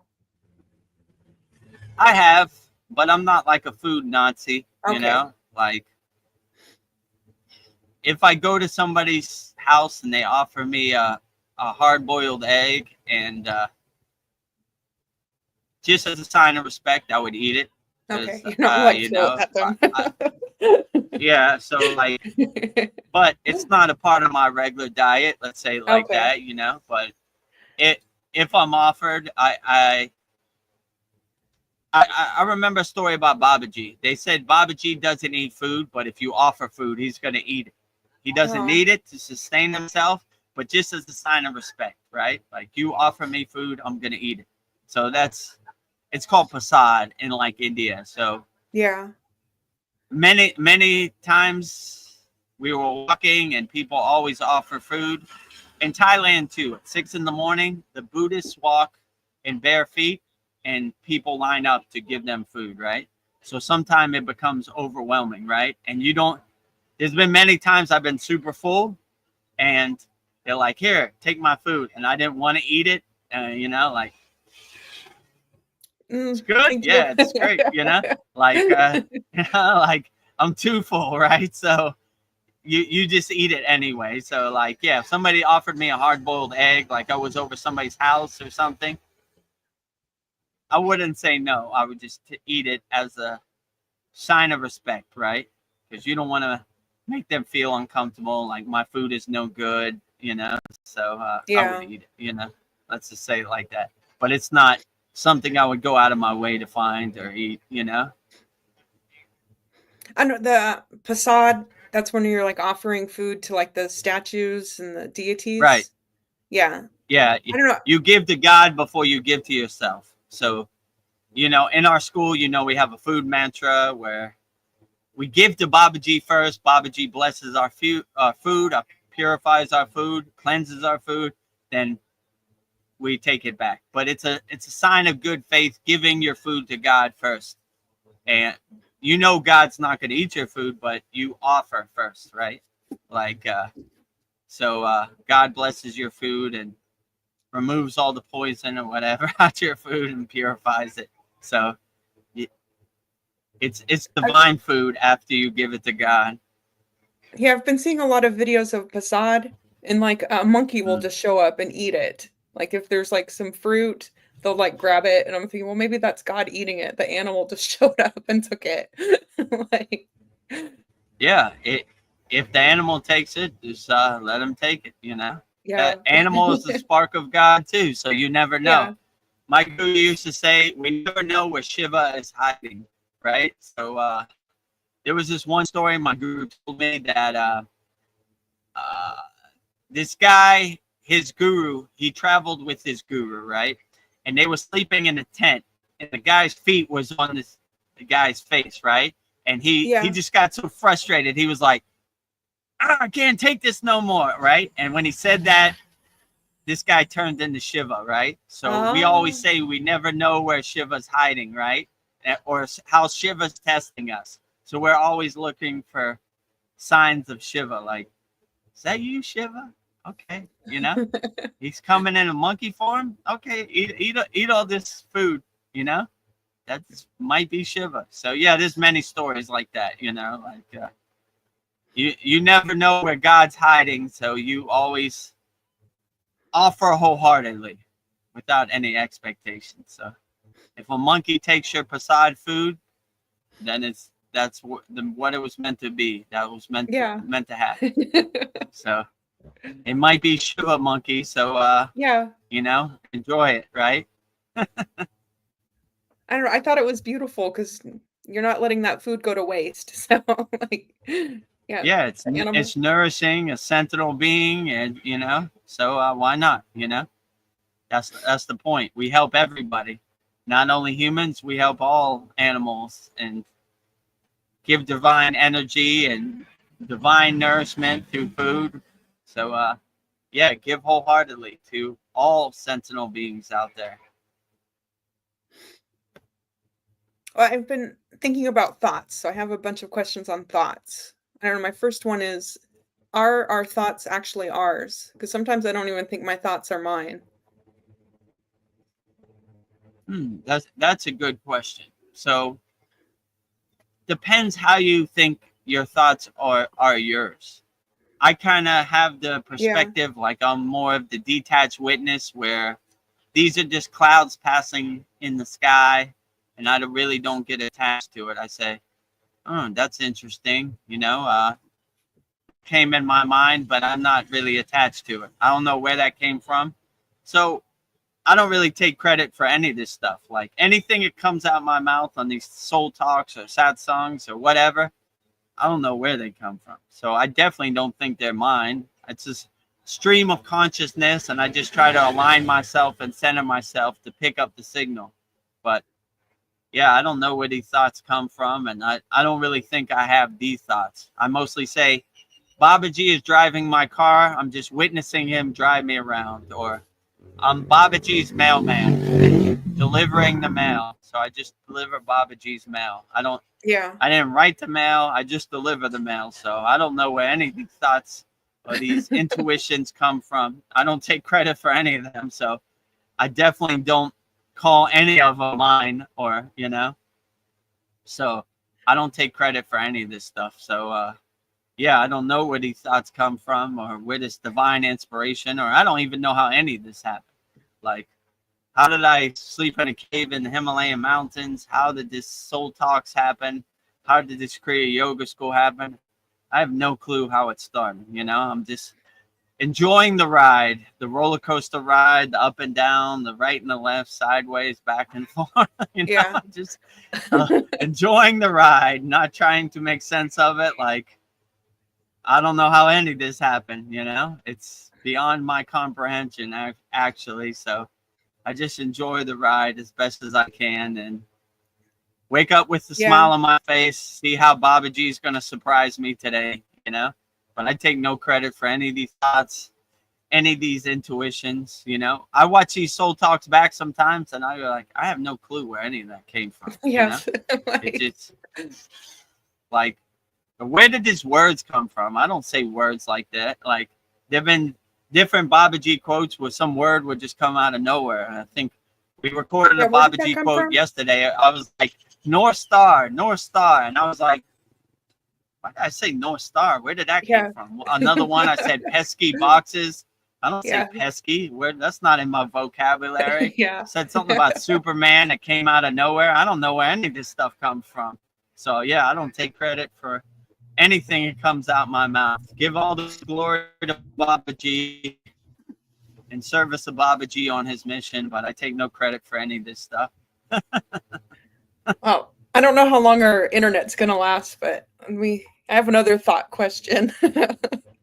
I don't know. I feel like my thoughts. Is it my internet or I think it's yours. Hold on a second. Is it mine or you? Yours. Oh, no. Okay, hold on a second. Let me see. Yeah. How are we doing? Pesky internet. Yes, pesky. let me. Yeah, it is. It's definitely my internet for sure. All right. Well, we'll keep going. It's getting a little slow. See how long we can go. Almost 2 hours. Okay, well, we keep going. If it blacks out or the internet goes off, like has happened before, like we were saying in the beginning of this Soul Talks, everything is unexpected. Everything is uncertain. It's rained before. A light has come on my face, as you saw in the beginning. What else has happened? The internet's gone out. We were in a windstorm one time. Everything that can happen will happen for sure. Yes. So we'll try to stay on as long as we can. But everything is uncertain on a Thailand beach in Thailand. Yes. So anything that will happen will definitely happen. So definitely. if it goes out, be prepared. Yeah, I'm putting the thought out there that everything will go perfectly. We always put out good vibrations, but it's beyond my control. So We'll try to bubble gum it, duct tape it up as much as possible. You know, our satsang, the stream went down because our streaming platform didn't want to work. Who knows? I can't make sense out of any of this stuff. Just be light on our toes and adjust, pivot, change direction if we can, you know, best as we can. Yeah, best we can. Well, then I was thinking like the power of our thoughts, everything we think and feel becomes our reality in our mind. And if we're thinking low quality thoughts, like I just did, I was imagining things that haven't happened. I don't know, even if maybe they could happen, but maybe I don't know. Our imagination is a power. I think I need to be really aware of my thoughts that I'm having, because our thoughts can manifest things. So yeah, definitely. You would always, the way my guru used to say, our body is 90% water. So we always talk good to the water in our body, because our body and our water is listening inside us as us. So you always want to talk highly to your body, no matter what is happening in the external Maya delusional world. You always talk highly to your body. I saw that the scientists did a test. When they talk bad to the water made ugly shapes. When they talk good to the water made beautiful shapes. So always make beautiful shapes in your body. Always talk highly to the water in your body. Always have love for yourself, you know, because you, through your energy and through your words and through your vibration, that's how you crystallize and harmonize what you get in the world. So if you want to manifest things in the world, always be on a higher frequency and always talk highly to yourself and talk as it has already happened. Like, you know, like no matter what happens, no matter how chaotic the Maya delusional world is, always talk good to your body. Like never give up on your body, no matter how much pain you are in, no matter how much chaos is in the Maya delusional world. Always talk highly to yourself. Always have that self-love, and don't listen to anybody that talks negatively about you. So you always want to bring your frequency up to the higher chakras. You don't want to be in the pit of despair in the lower chakras, let's say. So let go of all these wasted emotions, anger, guilt, fear, jealousy, you know, all desires, all these lower things, you know, like let go. They don't serve you.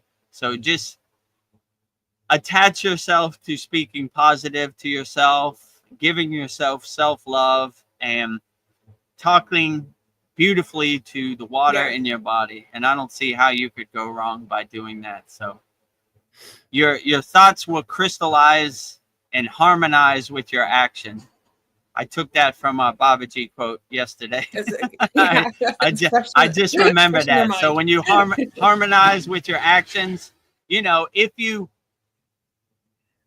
sit on your couch and drink Yahoos and eat Cheetos all day, you're not going to lose weight. Same thing with spiritual practices, right? If you don't do your inner work, it's not going to happen. So you have to take action and do your inner work so you could uplift yourself, you know? So always take action.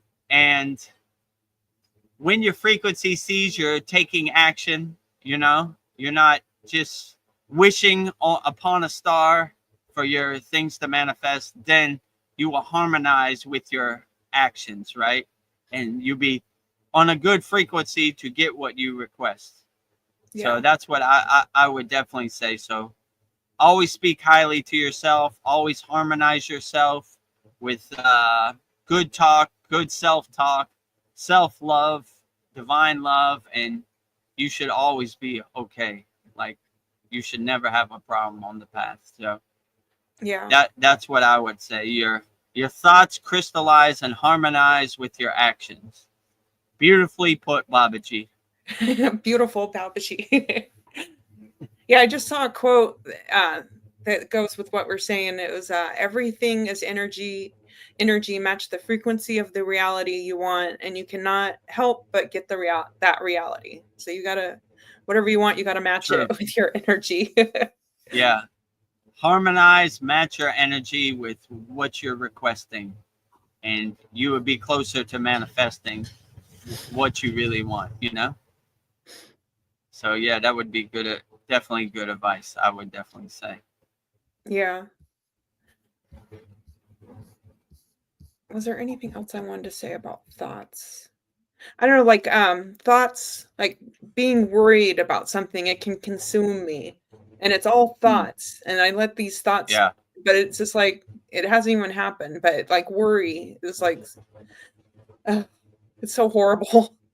My Worry. my guru used to say, like, future is imagination, the past is memory, but we stay anchored and fixed in the present moment. So we start to worry ourselves or make ourselves crazy by worrying about the future, which we can't control. It's going to happen the way it happens. So all you could really control is the present moment. So, and you can't change the past. So just stay fixed in the present moment. Stay anchored in the present moment. So when you worry about the future, oh, this is going to happen or that's going to happen, you're just lowering your frequency. You become Chicken Little, the sky is falling, right? You hide under your bed. Oh, the sky is falling. I don't know what's going to happen in the future. Just let it happen the way it happens. You can't control it anyway. So Yeah. it makes no sense to attach to anything or worry about the future, because who knows what's going to happen. Just enjoy it for the way it happens, and you'll dilute and you'll dissolve as much of the suffering, because suffering is mostly the fear of loss, right?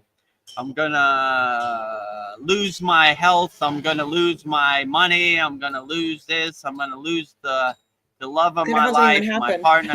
Hasn't even happened. So yeah, you're making ghost stories up in your head and thoughts patterns that don't serve you, that hasn't even happened. So you're you're causing your own reality to happen when it hasn't already happened. So just always enjoy life for what it is. Stay anchored in the present moment, and let the future happen the way it happens. And don't get attached to any outcome or any expectation. Say, all right, whatever, you know. This movie happens the way it happens. I'm not going to try to change the ending. Makes no sense. I'm just going to be the witness of it and not get attached to it. And that way, you'll cut down your suffering, because you don't have no dog in the game, you know, dog in the fight or whatever, you know. So you just say, oh, let it happen the way it's going to happen, and I'm not attached to it. And, you know, making thoughts in my head and creating self-doubt and self-esteem isn't going to help. We are Kriya yogis. We get to work, right? We do the work. So being scared or being afraid and giving yourself doubts and overthinking it, is just going to create obstacles for yourself that you don't need, right? You need a clear path. So just do the work and do what happens. It helps you in the present moment, and you should be okay.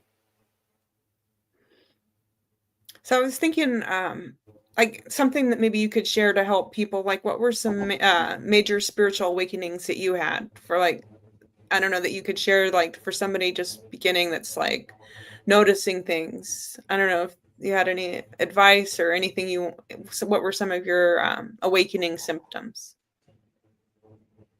Yeah, I would say probably some of the most profound things I learned on the spiritual path. Happiness is internal, not external.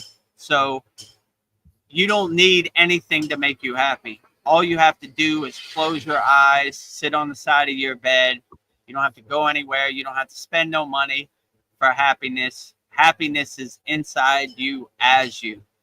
And I would also say, don't let other people's God become your God. Don't let other people's narrative become your narrative. Use your own discrimination, use your own discernment, you know.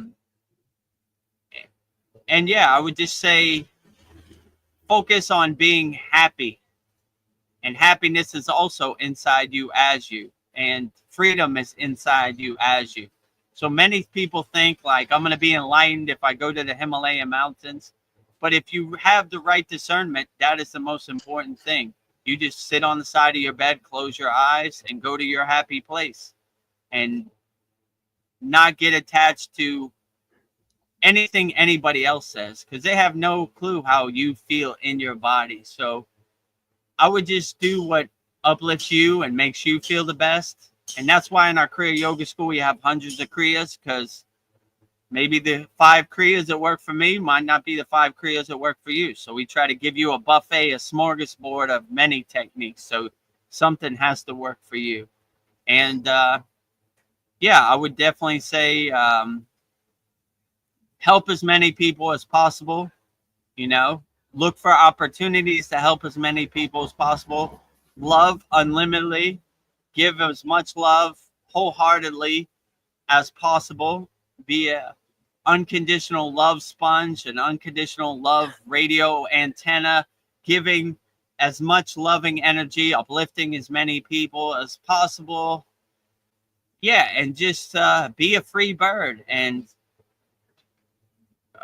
lay your own path and trailblaze your own path. There's a lot of misinformation, a lot of junk on the internet. Don't get attached to it. They have no clue how you feel in your body.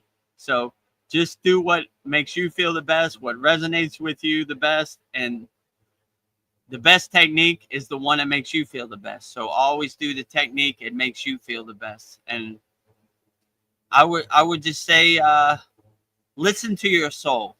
Let your soul be your North Star and guide you. You know, that would probably be my best advice on the spiritual path. Don't get attached to any outcomes. Don't have any expectations. Stay light on your toes.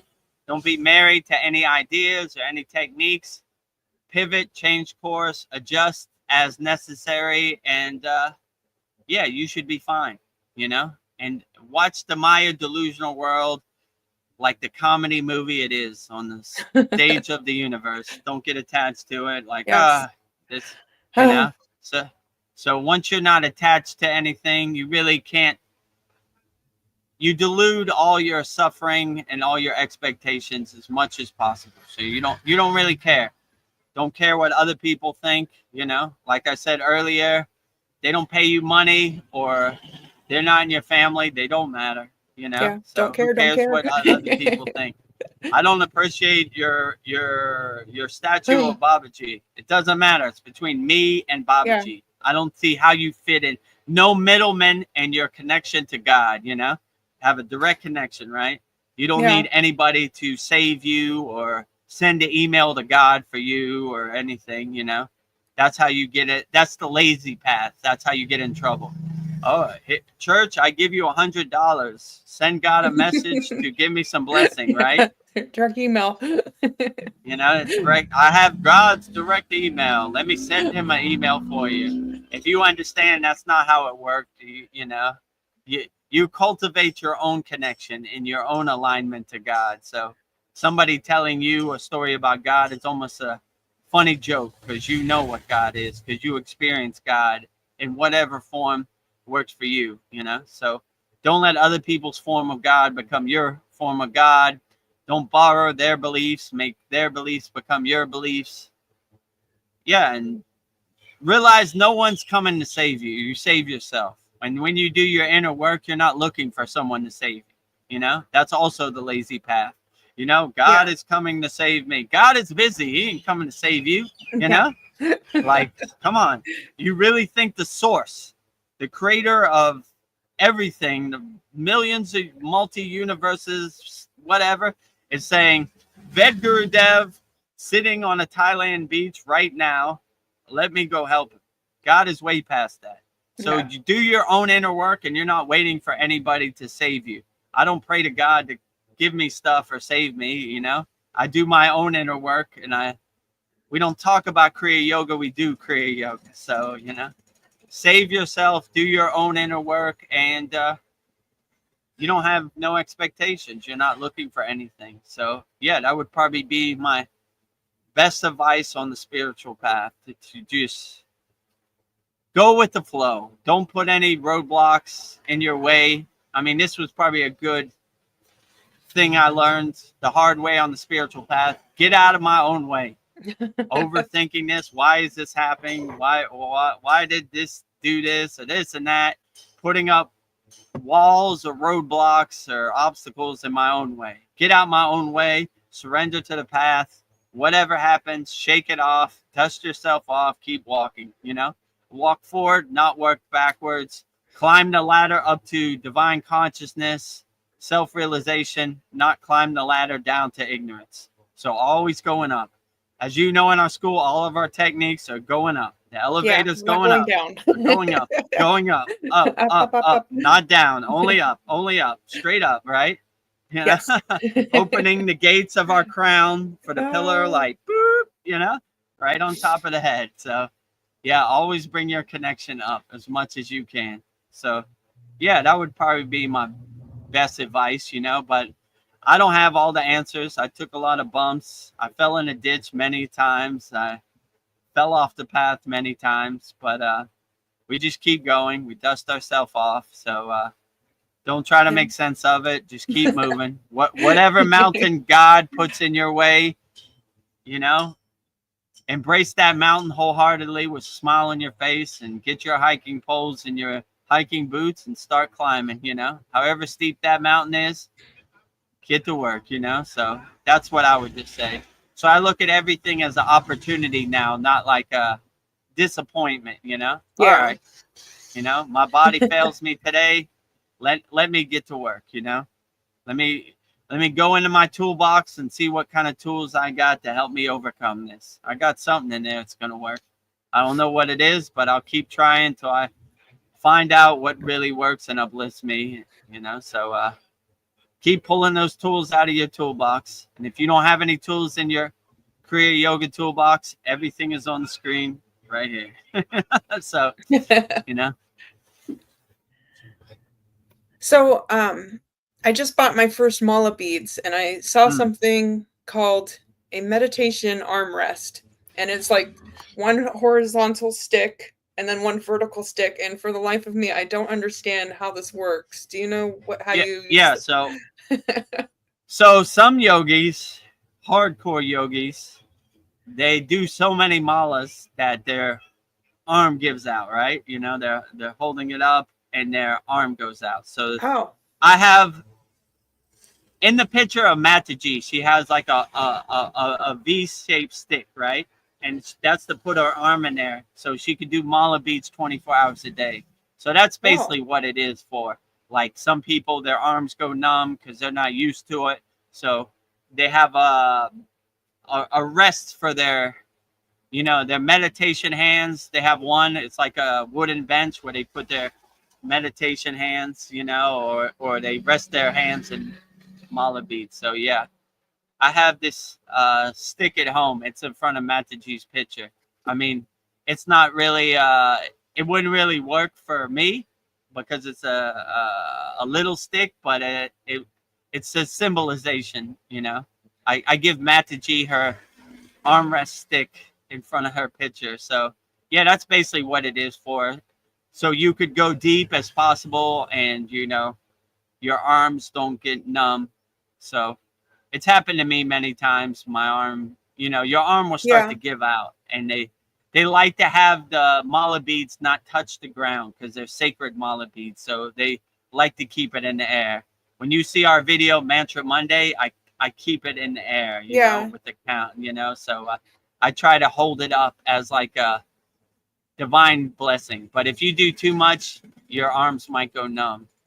And believe me, I've had that experience where my arm turns into spaghetti. It doesn't even work no more. It goes totally numb because I go too deep. Where I went into samadhi for 5 days and I couldn't walk for another 2 days because my legs were gone. So don't be a yogic superhero, a hardcore yogi like Vedagurudev. You need your legs to walk. So that's basically what it is. So it rests your arm so you could do mala beads without giving your monkey mind some pain to focus on or some discomfort to focus on. So you don't have to worry about that. You could go as deep as possible. So that's basically what it's for. So you rest your arms on the thick part of the wood, and then the narrow part just kind of like use the ground to like pivot it. I don't know. I mean, the one I think that you're talking about is more for meditation, right? So they rest their hands on there. So, but the one I'm talking about is the Mataji one. It's like a V-shaped stick, right? Oh yeah, And you theirs put didn't look like that. you put your wrist in between the V, and it holds Yeah. your arm up. So you could like this, right? And the V is like right here. So it basically holds it up like this. So you could just go forever because you have the support of the ground. And the bottom of the V touches the ground. So it's like a cane to hold your arm up in meditation. So yeah, there's different ones. They have Yeah. meditation benches and things for your hand, different things. So I don't know. It was to assist with the Om technique, and only yeah, I don't know how that Like- assists with the Om technique. You know, like you do better Ohms because your arm is supported. You know, not really. You know. I think it's like a lesson you have to like. Yeah, I think it's part of their thing. Yeah. Oh, it's part of one of their techniques of their Kriya. Yeah, Yeah. I don't know, you know, like I don't, in my intuition, I don't know how that would assist with Om. Om is a divine sound syllable. Like no matter how good your bench is, it's not going to assist with Om, you know. It might assist going longer with Om, like if you say Om for 2 hours, you know, so your arm doesn't go numb, but yeah, I don't know how Yeah, that the thing that assists you with were the talking sound about makes syllable. more sense to hold the mala beads. That makes more sense. Yeah, it's to hold the mala beads. It has nothing to do with Om, right? So Yeah. if you do too many ohms, like I don't know, let's say you do 1,008 ohms, right? And you're not used to it, your arm's probably gonna go numb, you know? That's just what they're talking about. So your arm doesn't go numb, so your monkey mind, when you're in a state of pain or discomfort, your monkey mind activates, right? So in these Kriya yoga practices, you do everything to stop the monkey mind. So this would probably be one of those things that would not activate the monkey mind, you know? So if your arm goes numb, you're going to start thinking about it, and you're going to lose track of your mala beads, and you're just going to get distracted. So it's basically to stop the distraction, in my opinion. I never used it, so I'm just kind of guessing, but yeah, I mean, I don't know how it would assist in Om. I mean, I don't either. I think maybe it's a program you have to buy, or it's just, I don't know. I don't think it's necessary. Yeah, they always got something to sell you, right? Like you could be a better Kriya yogi if you get a wooden bench. How? Hey, so you're trying to tell me if I have a wooden bench that I would say Om better? A sound syllable? What does a sound syllable have to do with wooden bench? Yeah, so I don't know. Yeah, go ahead. Oh, I was gonna say that it comes in a really pretty bag too. So you get like these 2 sticks in a pretty bag. Like, well, you know, like yeah. I don't know how a pretty bag would assist you with I don't either. the primordial sounds of the universe Om, but it looks good. Why not? You know, I mean, I don't know. Maybe it helps. I don't know. You know, so. I am excited about my mala beads though, because this is the 3rd time I've ordered them, so it's coming straight from the source, and they're a nice little orange guru beads. So I don't know. I'm excited about that. So thank you, SRF. So nice SRF straight from the Kriya Yoga Mecca of Lake Shrine SRF and Pacific Palisades. So should have some good Kriya yogic energy, you know, from the gift store, the lake, the temple, the swans. You should get some and good energy from the Kriya Yoga Mecca of Lake Shrine SRF. So, yeah, I'd rather you order mala beads from Yogananda, the greatest Kriya yogi ever, besides Babaji, and instead of ordering off Amazon or, you know, wherever, you know. Yeah, so and hopefully it has good energy. I think, yeah. And then I'll have even better energy when I have you bless them in class. So, Yeah. So as a benefit for all our Kriya Yoga Masterclass members, I consecrate the mala beads live and send Shakti and Shakti Path good energy over. But yeah, they carry your energy also. So wear them to sleep. You have any hurt spots on your body, put it on that place, and yeah, you should be yeah. divinely protected. You know, one of my friends, his girlfriend had bad nightmares all of her life, like she couldn't sleep and anything, and I consecrated mala bead for her, and she wears it every night and goes to sleep, and she's never had a problem. So I wish that for everybody. So if you want some mala beads and you need some mala beads, order where Veronica ordered her mala beads, straight from Yogananda himself, Yeah. SRF, the Kriya Yoga Mecca. What was the website you ordered them off of? Yogananda.org? SRF, the Self-Realization Fellowship Bookstore.org. What? That was the Yeah. website?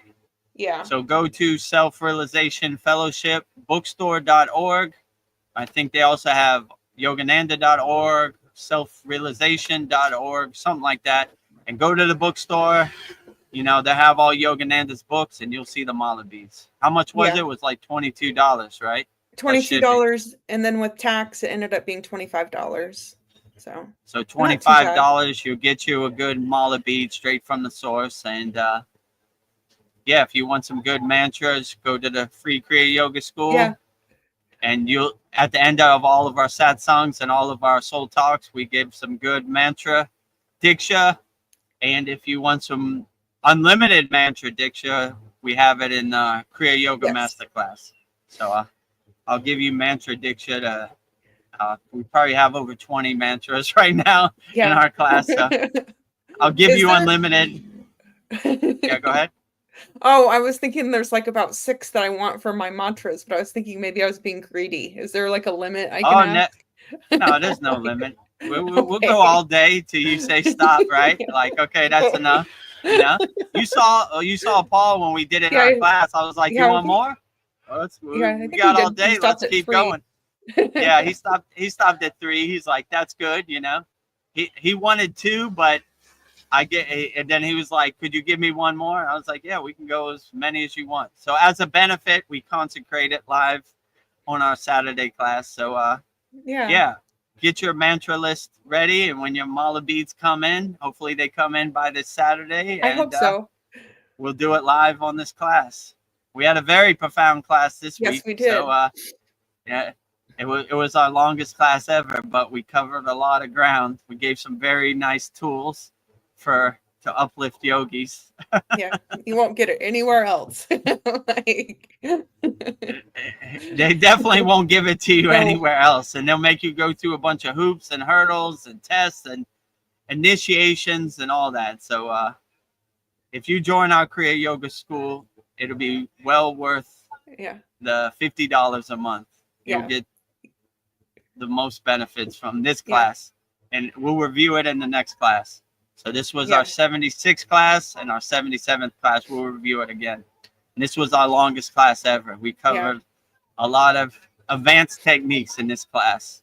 Yes. I won't say it over the internet because you don't know who's listening, but some mad yogis. Money back guarantee, right? Best $50 you ever spent. So you'll have some great life tools to integrate into your daily life for sure, right? And you'll have a different gatekeeping here. godly self-realization, Satchitananda's perspective if you implement these into your life. So money back guarantee. I don't know, this is a hard subject, but I was thinking like I'm thinking addiction as a way of not facing our souls. Is the fear of meeting our true self what scares us, and how can we not let addiction win? Yeah, so most people, they look for external things to help to alleviate their pain. And that's how they get addicted to something. And that's how how can I say this? Big pharma and people become rich because they want you to become. They want to trick your mind into thinking you need this to be happy, right? So once you see the Wizard of Oz behind the curtain, you realize you don't need it. All the tools you need are inside you as you, right? So you just unlock self-realization. You know, you realize your inner self. So once you realize you have all the tools inside you, then you don't need external things to make you happy. So anybody who has an alcohol addiction, you know, you don't need this water to make you happy. It's just a way to separate yourself from this, right? Yeah. And it's the best way to overcome addiction is not to start, you know, to stop the problem before it starts, you know, like I'm not going to drink alcohol. Yeah. It doesn't serve me. I never drank alcohol. I worked in a nightclub. I had access to as many bottles as I want. Never had no pull or meaning to me. I never was attracted to that because I never started, you know. So the best thing is prevention. You stop it before it starts. This doesn't serve me. It's junk to me. It's a bunch of colorful water I don't need, right? It you have enough things to overcome in your life without adding more obstacles, right? So anything that becomes an obstacle, I want no part of that, you know. Yeah. And probably the hardest addiction for me included is food. I love Yeah, food. me It too. tastes so great. It tastes so delicious. When they put that sugar in there, it's like a blessing from God. Yeah, Like, it's crack. you know, it's crack, you know. So that is my crack. So I'm compassionate to other people because my drug of choice is food, you know. So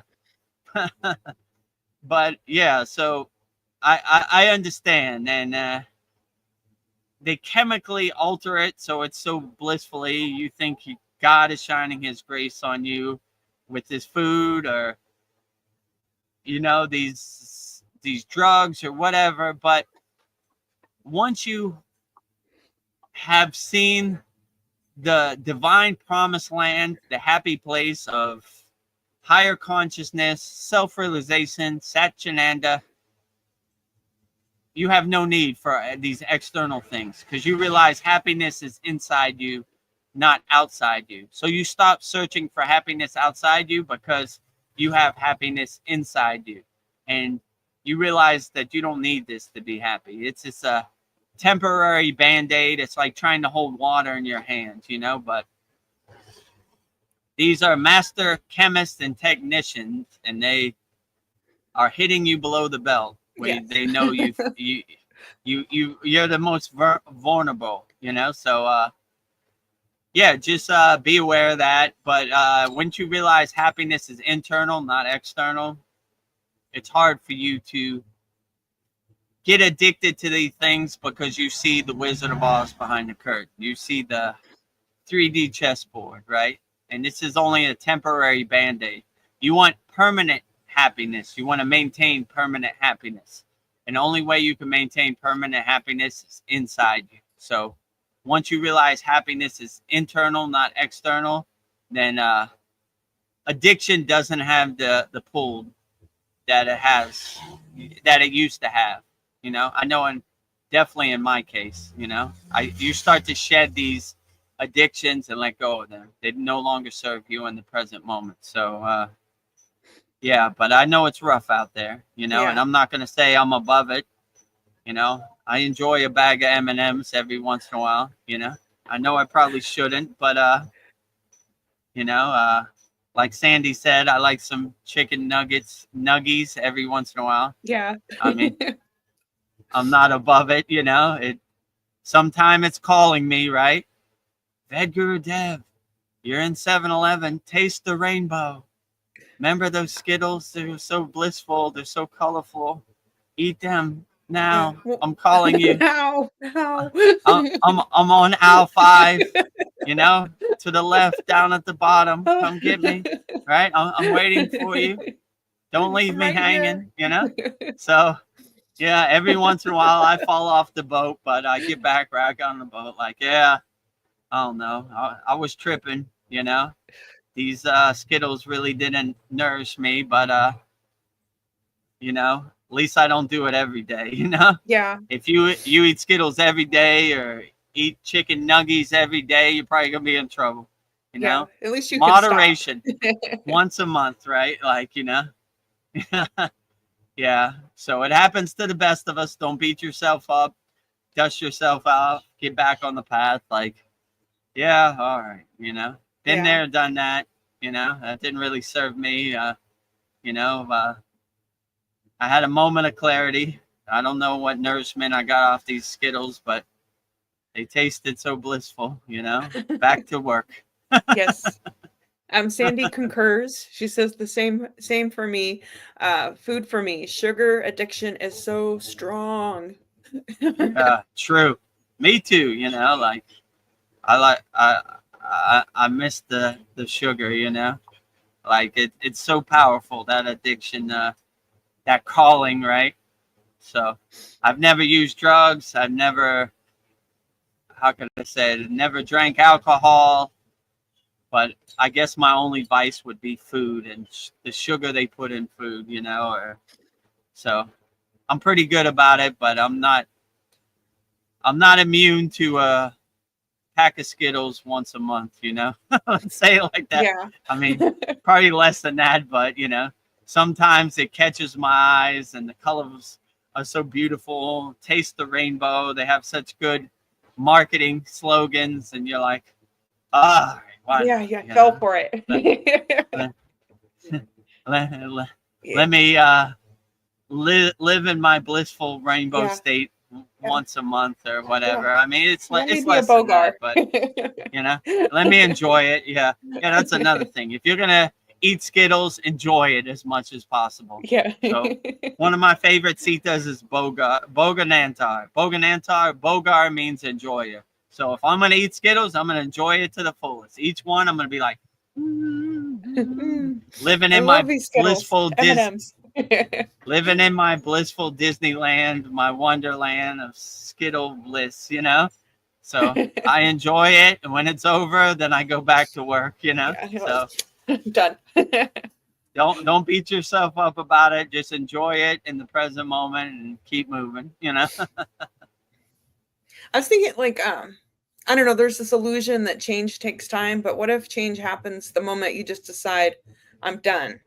Because when I've made my mind up, I'm not doing this anymore. I don't know. I feel like something has to click in my mind. You don't need this anymore. Because Yeah, my problem, definitely. yeah. Go ahead.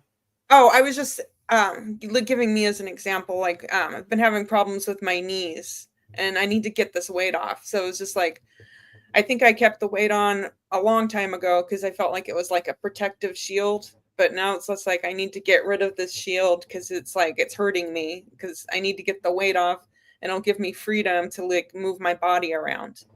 And it's not to be more attractive or whatever, but I just want that freedom to like have control over my body. So yeah, I've just decided and it's like it's gonna happen. So Yeah, I think sometimes your body is the best teacher. So it basically says like I know we found comfort in this weight, but we just can't do it anymore. I know that happened with me when I was DJing, right? Like I yeah. used to, my mind tricked me into thinking I needed to drink a full liter of Coke every night to stay awake, right? Yeah. It just tricked me. Like we need the caffeine to stay awake. We cannot stay awake all night without the caffeine. And I listened to it, and one day I just like I can't do it no more. I can't treat my body like an amusement park. I just can't do it no more. You know, I need to shed this Pepsi addiction. You know, I need to let it go. And I just started drinking water. So I felt like that click, right? Like I can't do it no more. I just can't do it no more. And then I realized like all this is sugar water. So if I just minus the sugar, I'll feel healthier. I used to feel like when I woke up, like I got hit by a truck, like, oh God, you know? Oh, and my body was all sore and everything. Now I drink water and I jump out of bed. I feel great, you know? You let go of all that fatigue and that lethargy and everything, and you just feel a lot better. So yeah, definitely, your body is the best teacher, and you feel like a click. In yoga too, you do that too, right? Sometimes you do a certain kriya, and one day you feel a click, and you go on to another kriya. So it just happens, you know. If you don't stop, your body will stop for you, right? Yes. You'll have some physical discomfort, some physical pain where you just can't do it no more. You know, I just can't do it no more. I can't You do know, it. this is like a wake up call. I gotta do better. You know, I'm not a spring chicken. You know, when I was 20 years old, I treated my body like an amusement park. I can't do it no more. You know, my body is not a spring chicken. It doesn't respond the same way. So, I got to adjust and listen to my body. So, yeah, I would just say maybe it's a good wake up call that just can't do it no more. So Yeah. once your body gives you that signal, like, I hear you, you know, let's get to work. Okay, You I'm know, listening. it's going to be a hard road. It's going to be a tough mountain to climb, but your body will thank you later. So, yeah, just get to work. But I would definitely listen to your body, you know. Yeah. Yeah, I've been thinking about the pranayamas, like I don't know, the breath work. Like every time I get upset, it's like I've always like automatically just done breathing. But now it's like it's Yeah. more focused the pranayamas. But I don't know, like that's like the breathing techniques. It's such a great way to like calm yourself down. I don't know. And you Yeah, definitely. And you breathe in the light and breathe out the darkness. Like if anybody who's watching this wants a good breathing technique, in the beginning of this Soul Talks, we did what's called Purnasudhi, which is complete yogic breath. And yeah, we'll give you some techniques. So you basically breathe in the new fresh air, breathe out the old stale air, or whatever no longer serves you. Breathing it out, you know. So once you have that visualization, yeah, it really helps, right? Like calming and stilling your body, and not attaching anything, letting everything go with the exhalation out your breath. I don't know. Sandy said I only half listened. Like, whatever. Yeah. Yeah, that's true. Bye, Felicia. Bye. No Skittles for me today, right? Yeah. You know, you almost got me. Yeah. Me. You know, sometimes that you catch that hypnotism, that that calling, right? Good one. Not Good today. one. Not today. I was born at night, but not last night. Good one. You almost got me. You know, that ego's calling. Not today. So Not today. yeah. So you only half listen, right? You know, keep your focus on the road ahead. Yeah. What would you say is a good spiritual approach to like deal with anger when you feel you're like yourself getting angry?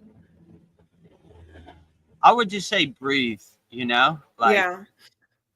if you really count to 10 and breathe, you'd be surprised how much you could overcome. Like I've told this story before. When I was growing up, they had a PSA, which is a public service announcement, TV commercial. This woman was cooking eggs, and her baby was crying, and she was getting frustrated, and she was getting discouraged, and she went to hit the baby, and then the video paused, and it said, before you do something you'll regret, just pause and count to 10. So yeah, I would just say before you get angry, just pause and count to 10, you know? I just let it go. It's not worth it. My father used to drive me past the prison. He said most people, 90% of people in there, they made a split second decision that ruined their life forever, right? It's not worth it. Let it go. Let everything go from the breath. Whatever anger you have, just breathe it out. Anger poisons the vessel that it holds the anger. So you're not hurting anybody else. You're poisoning yourself. You're boiling your own blood. Whatever it is, just let it go. It's not worth it, you know? So, yeah, I wouldn't. When you practice Kriya Yoga, you get less angry. You become more calm. And nothing really attaches to you and nothing really gets you angry, you know? So you just kind of breathe, and whatever's disturbing you, you breathe it out through your breath. You don't hold it on to. You take all this anger to the curb, throw it away, you know? Don't hold Don't on need to it. it. You let it go. Breathe it out. Breathe it out. Whatever it is, it's not worth it. It's not worth it, you know? And getting angry is like a wasted emotion. It's not going to help anything. It's not going to do anything. It's not going to let you overcome anything. It's just a wasted emotion you need to let go of. Like, how does this help you in the present moment? Getting angry isn't going to change anything. So it's a wasted emotion. You let it go, you know, breathe Let it it out. go. Be like Elsa in the movie Frozen. Let it go, Let let it it go. go, let it go, let it go, let it go, let it go, you know? So That's how I live my life. that's how you live your life, letting anger go as much as possible. I don't know. Sandy just reminded me of something. She says, I find humming helps calm my nervous system down instantly when I True. feel anger arising. Yeah, definitely. We have a great pranayama, which is that humming, right? And you Yeah. see like the vibration, exhaling out, letting everything go. So I agree with you. That vibration of humming is very profound, you know? So, yeah, definitely. I would definitely say humming, you know, kind of shaking it out of your system, getting it out, breathing it out, you know, is really profound and really helpful. Yeah. And we have a very beautiful technique in our Kriya Yoga Masterclass, which is exactly this, humming out, you know? Yeah. Humming, breathing in what serves you, humming out what doesn't serve you, you know? I won't go into the exact technique, but if you want to see it, it's in our Kriya Yoga Masterclass, you know? This morning I was making my bed and I just started humming the Gayatri mantra and I was like, Bhurvaha. And I went Yeah. through it all and I was like, where did that come from? I wasn't even thinking of Gayatri. I just was like humming it, but it did calm me down. I'm like, Yeah, I mean, once you do mantra japa all the time, it becomes a soundtrack of your life, in the background of your life. So I've had times where I'm saying another mantra and I just say a different mantra. And I don't try to think it. I just go with it. Okay, you want, I was saying Lakshmi's mantra, but you want Ganesh mantra? I got you. You know, I just go right into it. So yeah, these things come up and I look at them as good confirmations and good opportunities. Like, oh, Gayatri wants me to sing the Gayatri mantra right now. I got you, you know? yeah, Good reminder, you know? Like good thing on my checklist. Yeah. You're right. I do need to say more Gayatri mantra. So I look for the opportunity to say Gayatri's mantra. So if Gayatri is giving me the calling to say her mantra, I'm readily available, you know? So yeah. But once you surrender yourself and align yourself with mantra japa, it kind of becomes the soundtrack to your life. I like when my gurus used to say a japa japa, which means God is saying your mantra for you. So it becomes the soundtrack in the background of your life. I have a 24-hour loop of Babaji, Gayatri, Shiva, Lakshmi, Ganesha, Mataji, all of the above, you know? So it's a 24-hour a day medley, a mega mix of all the mantra japa together. And they'll change when they fit. Yeah. I just become the witness. I don't try to force it. I just witness it and enjoy it for what it is. I don't know. Sandy says frequency music for the win. Yeah, I'll listen to frequency music when I'm in the bath. I like the vibrations through the water. Yeah, definitely. Right. These bija mantras, these sound syllables, these frequencies, these divine frequencies. Wow, super powerful, you know? Yeah, I agree. Yeah. Divine frequencies for the wind. I thought she said the wind. I was like, there's a lot of wind right here. Yeah. I feel the wind. Well, I feel the frequency wind points. for right now. Yeah, those two explanation points might look like a D. For the win. And then Sandy says, "Oh, wow, I've been listening to Gayatri mantra the last few days." Yes.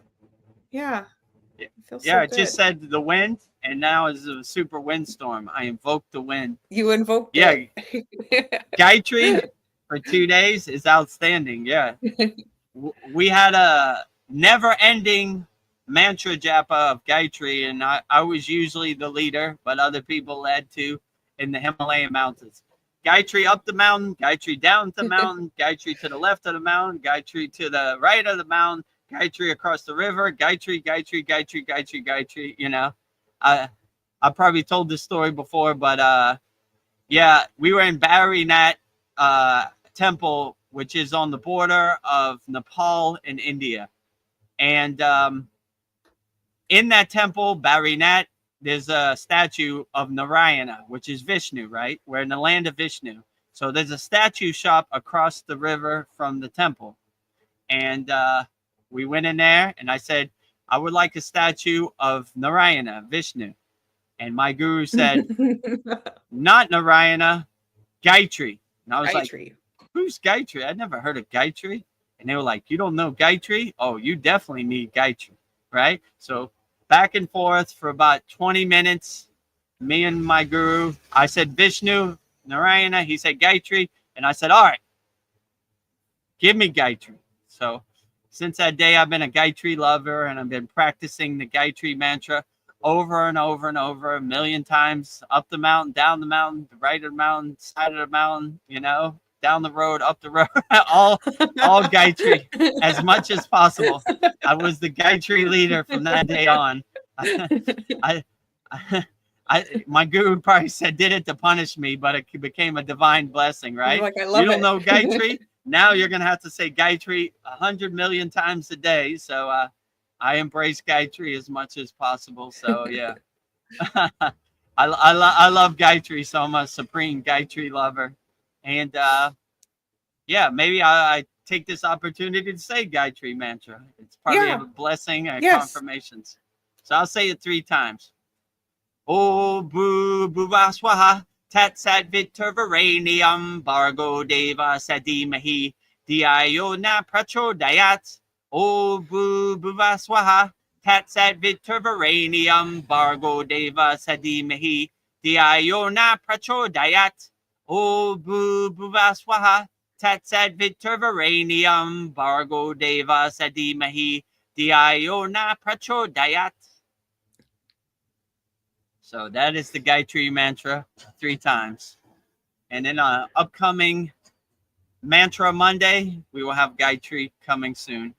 Nice. Love it. Sandy says synchronicity FTW. I had to look that up. FTW means for the win. I'm learning stuff here.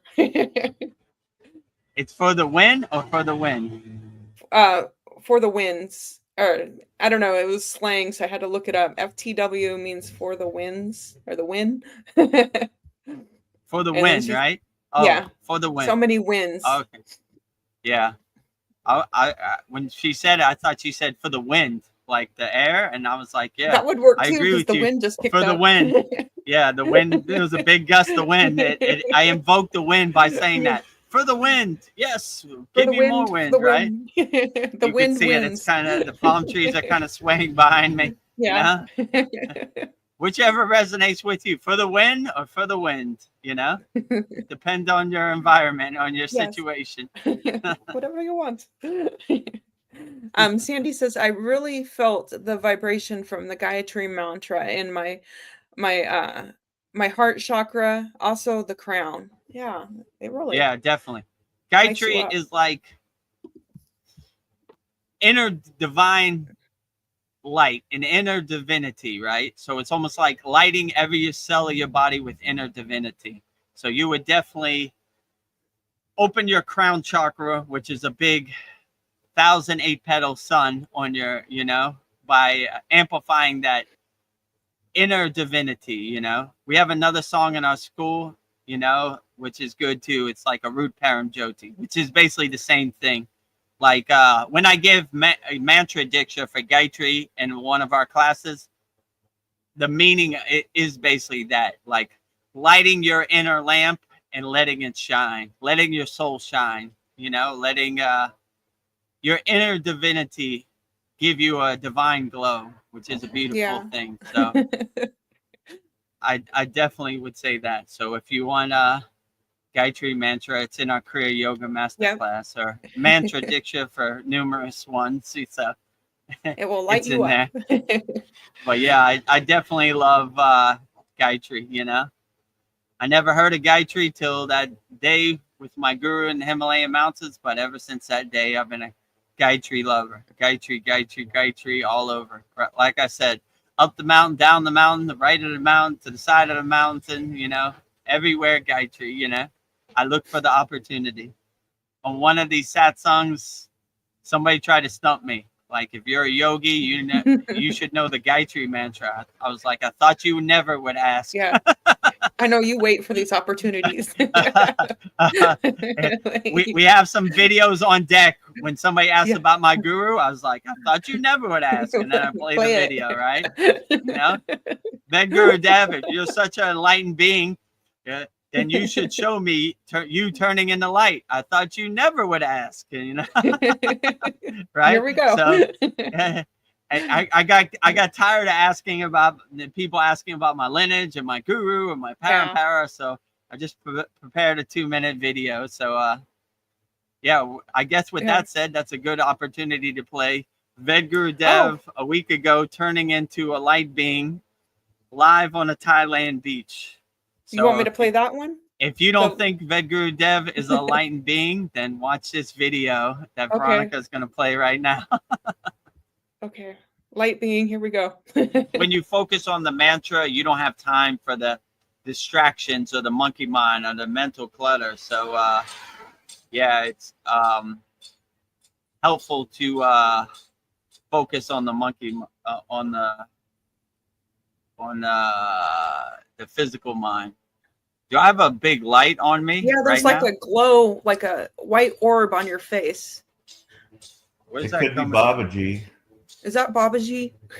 Like an orb on your face. Like, it could be, you know. Oh, that's interesting. I just saw that too. I was wondering if it was my computer screen. I was thinking maybe something was going. Yeah, it's like this white light right on your head. Your face. Interesting. The sun is that way, so where's that one coming? Interesting. Hold on, let me see if I could turn off my light. Oh, no, still right. It's like right there. It's like not moving. It's like this white orb. Let me see. Interesting. How can I block that? Is it still there? Yeah. Huh. I don't know. Maybe we have a visitor.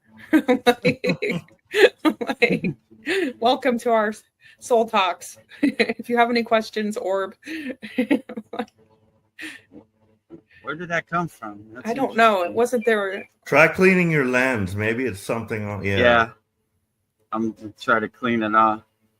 Is it better now? It was something on the lens. Probably it was some like poop, like a flying bird just like dropped a gift. Really? It was like some sand or something. I don't know. Who knows how this crazy stuff works? Yeah. I was like, look, I'm ascending. I'm turning into a light being in real time. Yeah. Somebody please record this so they can show other people. Evidence. We have evidence of Maha Samadhi. Vedagurudev is turning into a light beam in real time. My time is up. See you later. Goodbye, cruel Maya delusional world. So if you think I'm not a light being, there's proof. They follow you. I just noticed that Paul said it was bird poop on my thing. I was like, I don't think it's bird poop, you know?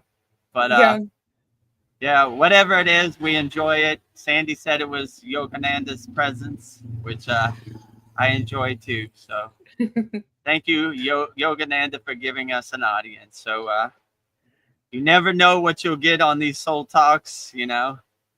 Windstorm, rainstorm, Vedagurudev ascending it into Mahasamadhi in real time on the live stream.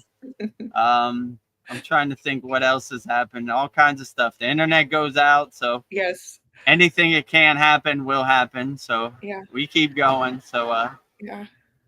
tell your friends. I was watching this live stream and Vedagurudev turned the lights. Yeah. You know? Yeah. Next episode of Ascended Masters, whatever. I like it when Babaji's like moves and you're like, oh, okay, we'll move on from this topic. Yeah. It's like a confirmation. Yeah. In our last satsang, we were talking about something sacred, and I was trying to explain it to Mariana, and Babaji fainted. Oh, Vedagurudev, right? He fell over. And I saw that as a cue to keep moving on, right? All right. Yeah, you're right. I said something else, and Babaji and Mataji fell over. So and my certificate. So I was like, oh, that's the end of that conversation. Yeah. I got the message. I'm moving on. You know? Oh, Vedagurudev again. He's going on with this sacred subject, you know? I'm losing my grounding. I have a comment from Sandy. She said, I asked a guru many years ago whom I love and respect, and he said the Gayatri mantra, but he also said, or whichever you resonate with. Sounds like something Vedagurudev would say. Whatever you resonate with. She said, I'm sorry, I asked a guru years ago, which is the most powerful mantra to say. Which is the most powerful? Yeah, they definitely would say that in the Himalayan mountains. They love Gayatri mantra, and I could attest that these Himalayan yogis, they love Gayatri, so they look for every opportunity to say Gayatri. So my guru would say the powerful Shakti is Gayatri. You know, the best female mantra is Gayatri, but it's up to your own discrimination and discernment, whatever you resonate with. But I would probably say, I mean, I love Lakshmi and I love Gayatri. They're up there. They're probably in my top two. I probably rotate. Some days I'm Lakshmi, some days I'm Gayatri, but definitely Gayatri for sure. Like I said, ever since that day, I've become a Gayatri lover, right? And I look for opportunities to say Gayatri's mantra or see Gayatri everywhere and everything. So, yeah, so always Gayatri, you know. And we had a very profound class where I gave mantra diksha for Gayatri and explained the meaning and the sound syllables and everything. So I always look for the opportunity to say Gayatri. So, yeah, I would agree with you. Yeah, I know a lot of yogis do say that Gayatri is the most powerful mantra. My guru definitely said I need Gayatri in my life. Always Gayatri. So he was like, Vedagurudev, Gayatri time, you know? Gayatri time. Walk to the front of the pilgrimage, start singing Gayatri, you know? And, you know, even the hardcore Himalayan yogis, I melted their soul with my Gayatri mantra. They were impressed. Like, what time is it? Gayatri time. So in the beginning, they were like, come on, this Westerner can't sing Gayatri. Come on, you know, give them a chance. And then I melted their heart with my Gayatri mantra. So after that, they welcomed it. You know, sun comes up, we're starting to walk. Vedagurudev, Gayatri time. So I was the Gayatri leader, you know. I mean, other people said it too, which I enjoyed, you know, give me a break. So it put me in the spotlight, the front of all these enlightened, lifelong yogis. You know, I was on center stage with my Gayatri mantra. So they enjoyed it.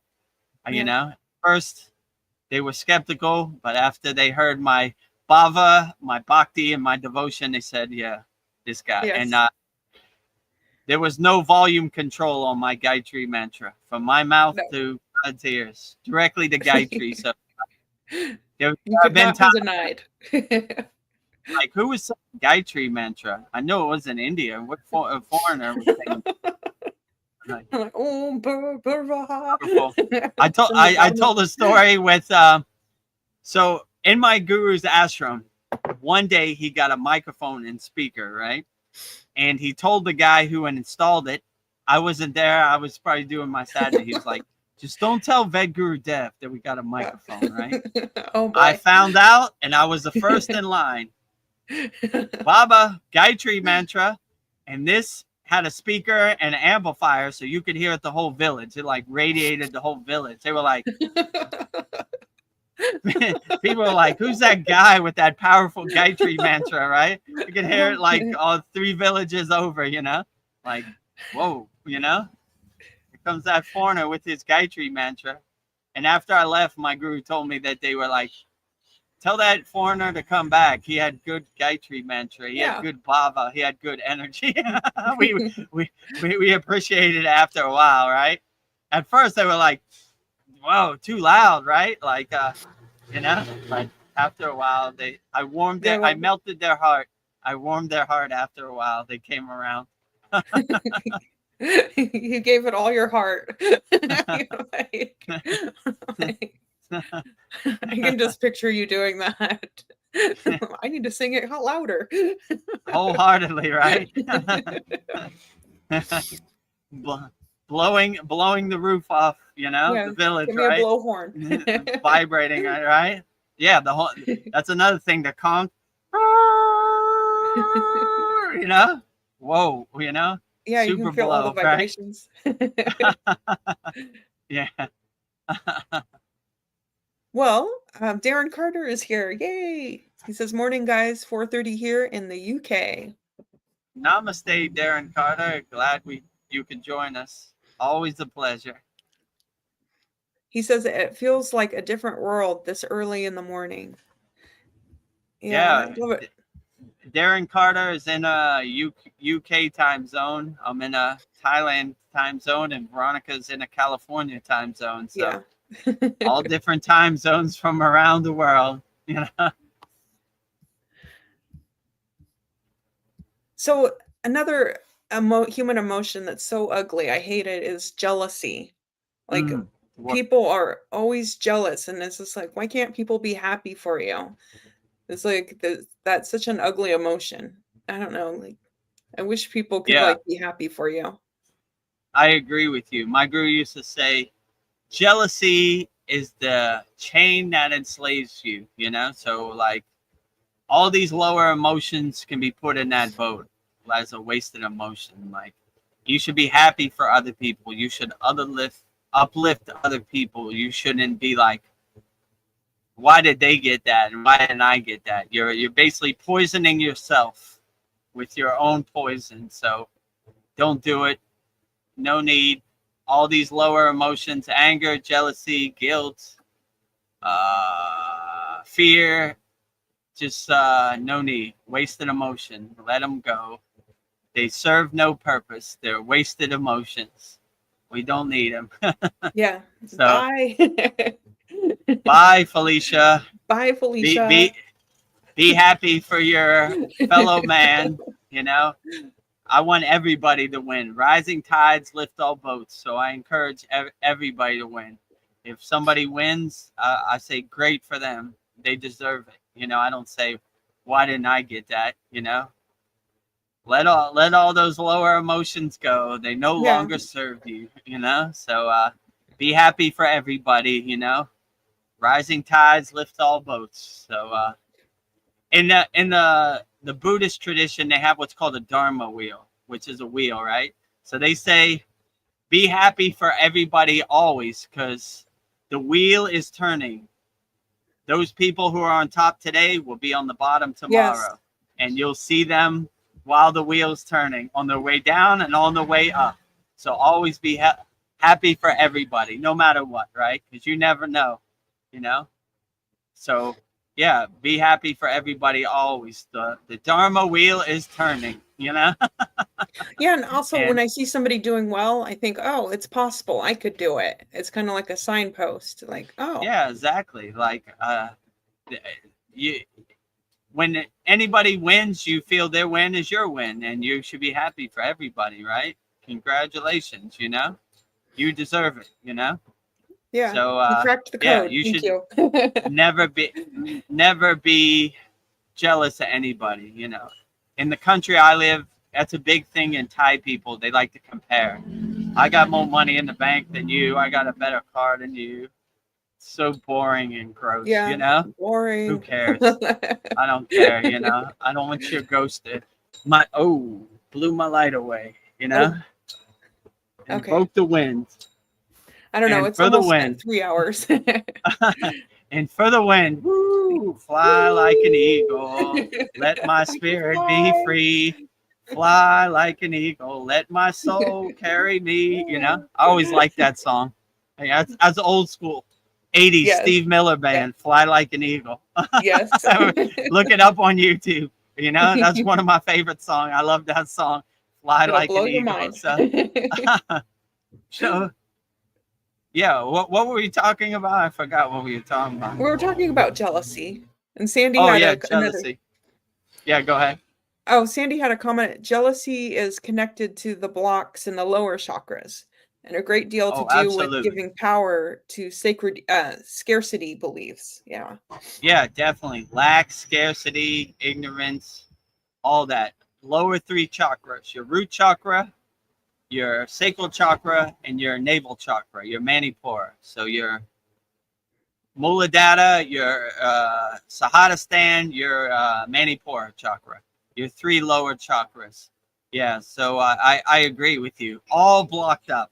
These definitely block you up, right? And when we start on the spiritual path, we say the Bija mantra to unblock all these blockages. I know for me, it was a long monthly process. It took me a while to unblock. I was so blocked up with these identifications, these attachments, these jealousies, these angers, these guilt, all these gross lower emotions. So we're always pulling ourselves out of the pit of despair, these lower emotions, raising to the higher spiritual emotions, crossing the spiritual bridge, which is the heart chakra, to the higher spiritual chakras. So yeah, don't get attached to these lower chakras, climb Yeah. out of that pit of despair as best as you can, but take some little inner work. And if you want to know how to do it, in our free Kriya Yoga school in the classroom, we have a one-time class. It's called Unblocking Your 7 Chakras, which gives you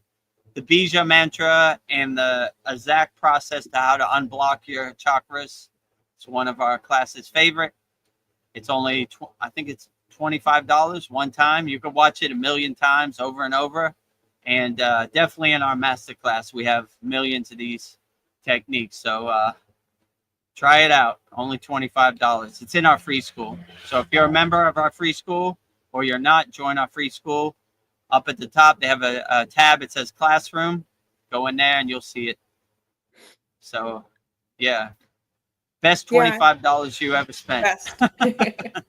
Yeah, I unblocked my chakras with that.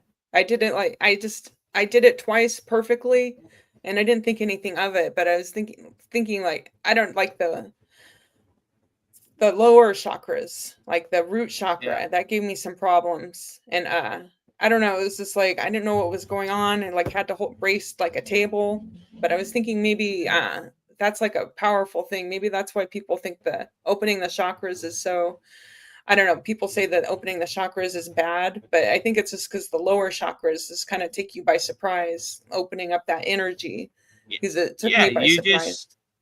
Your whole life, you collect all these junk in your lower chakras, right? Like you find comfort in your lower chakras with all these wasted emotions, this fear, this jealousy, this anger.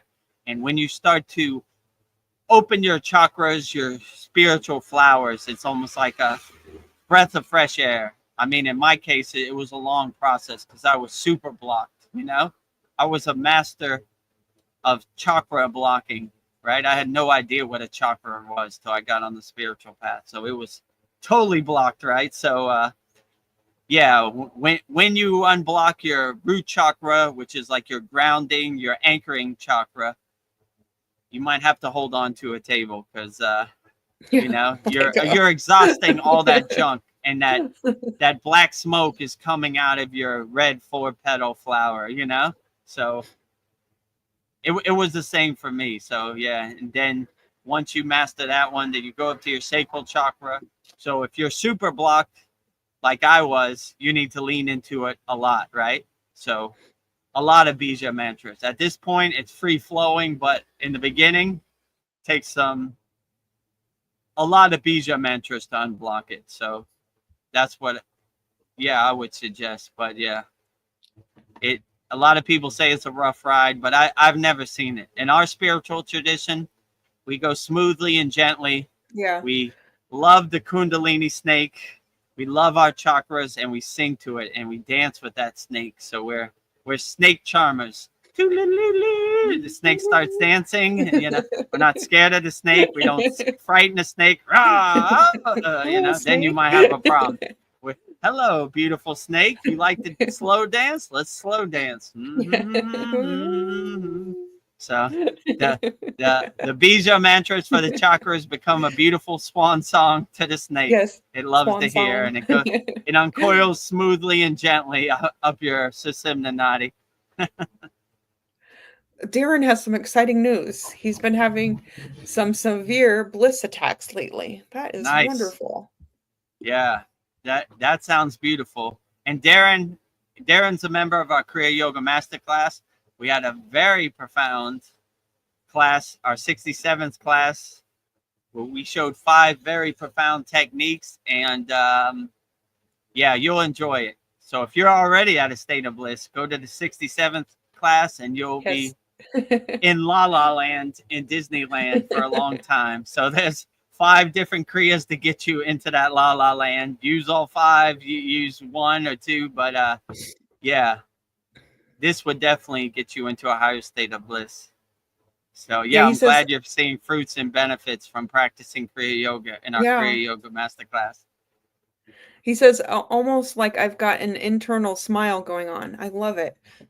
Oh yeah, absolutely. Yeah, I wake up with a 24-hour-a-day internal smile on my face also, right? Like I have a smile in my heart chakra 24 hours a day, and what a beautiful, profound thing that is. So I'm glad you're experiencing the fruits and benefits of practicing Kriya Yoga. Life is so blissful when you become a Kriya Yogi or Yogini, right? Yeah. Everything is just so vivid and awe-inspiring. It's just a beautiful day. You jump out of bed with a big smile in your heart chakra, a big smile in your face, like, thank God I'm a Kriya Yogi or a Yogini. It's beautiful, right? God is great. Everything is so blissful and, you know, awe-inspiring, right? You're just blown away, right? I posted a GIF in our Kriya Yoga Masterclass, and we were talking about the sun. I think Cal posted a video about the sun, and the GIF was the guy opening his curtains, and he was blown away by the sun. That's me every morning, right? Like, woo, you know, God, wow, this Thailand sun is so powerful, right? Blow my socks off every day, right? Blow me away. I open the curtains, wow, fall on my back, right? So great. Well, Sandy says she never sought to work with her chakras, but the chakras found her since 2019. Oh yeah, I would agree with you. Veronica said that before in one of our sad songs. I didn't find Kriya Yoga found me. And it's the same with the chakras. I didn't find the chakras found me. So they were waiting for me to catch up. Like, what's taking you so long? Hurry up and catch up. I always say Babaji is 2 years ahead of me. I'm just catching up to Babaji. So I'm always like, wait a minute, slow down. What's a chakra? How does this work? Yeah. You know? So, and once you get it, you know, they're like, all right, just surrender yourself to the teachings and you'll find out. So yeah, I definitely agree with you. I didn't find the chakras. The chakras found me when the timing was right, in the divine timing. So same with Kriya Yoga. I didn't find Kriya Yoga. It found me. It was waiting for me. I wasn't waiting for it. It enlightened me that I am a Kriya Yogi and I should follow this path. Yeah. I wasn't accepted to it. I wasn't searching it out. Babaji hit me with his lightning bolt, and here I am today, you know? But I definitely wasn't open to any Kriya Yoga practices before I started on the path of Kriya Yoga. You know, I was like everybody else in the Maya delusional world. Like, this California tree hugger stuff doesn't work. This is a bunch of hippie woo-woo stuff. It doesn't work. Then Babaji hit me with his lightning bolt and said, the thing you hate is the thing you are, right? So this yoga doesn't work. It's a bunch of hippies and bohemian people doing it. And then I realized very quick through the lightning bolt that I am a bohemian hippie tree hugger I hate person. what I love. I hate what I love, right? Yeah, exactly. The thing you hate the most is the thing you are. So that was a profound teaching also, right? So if I could do it, anybody could do it. So yeah, I agree with you. Kriya Yoga found me. I didn't find it, for sure. And, you know, and I'm trying to keep up with it. I'm a little behind, but I'm working my way up there, you know. I feel like I'm like, wait a minute, Babaji, slow down.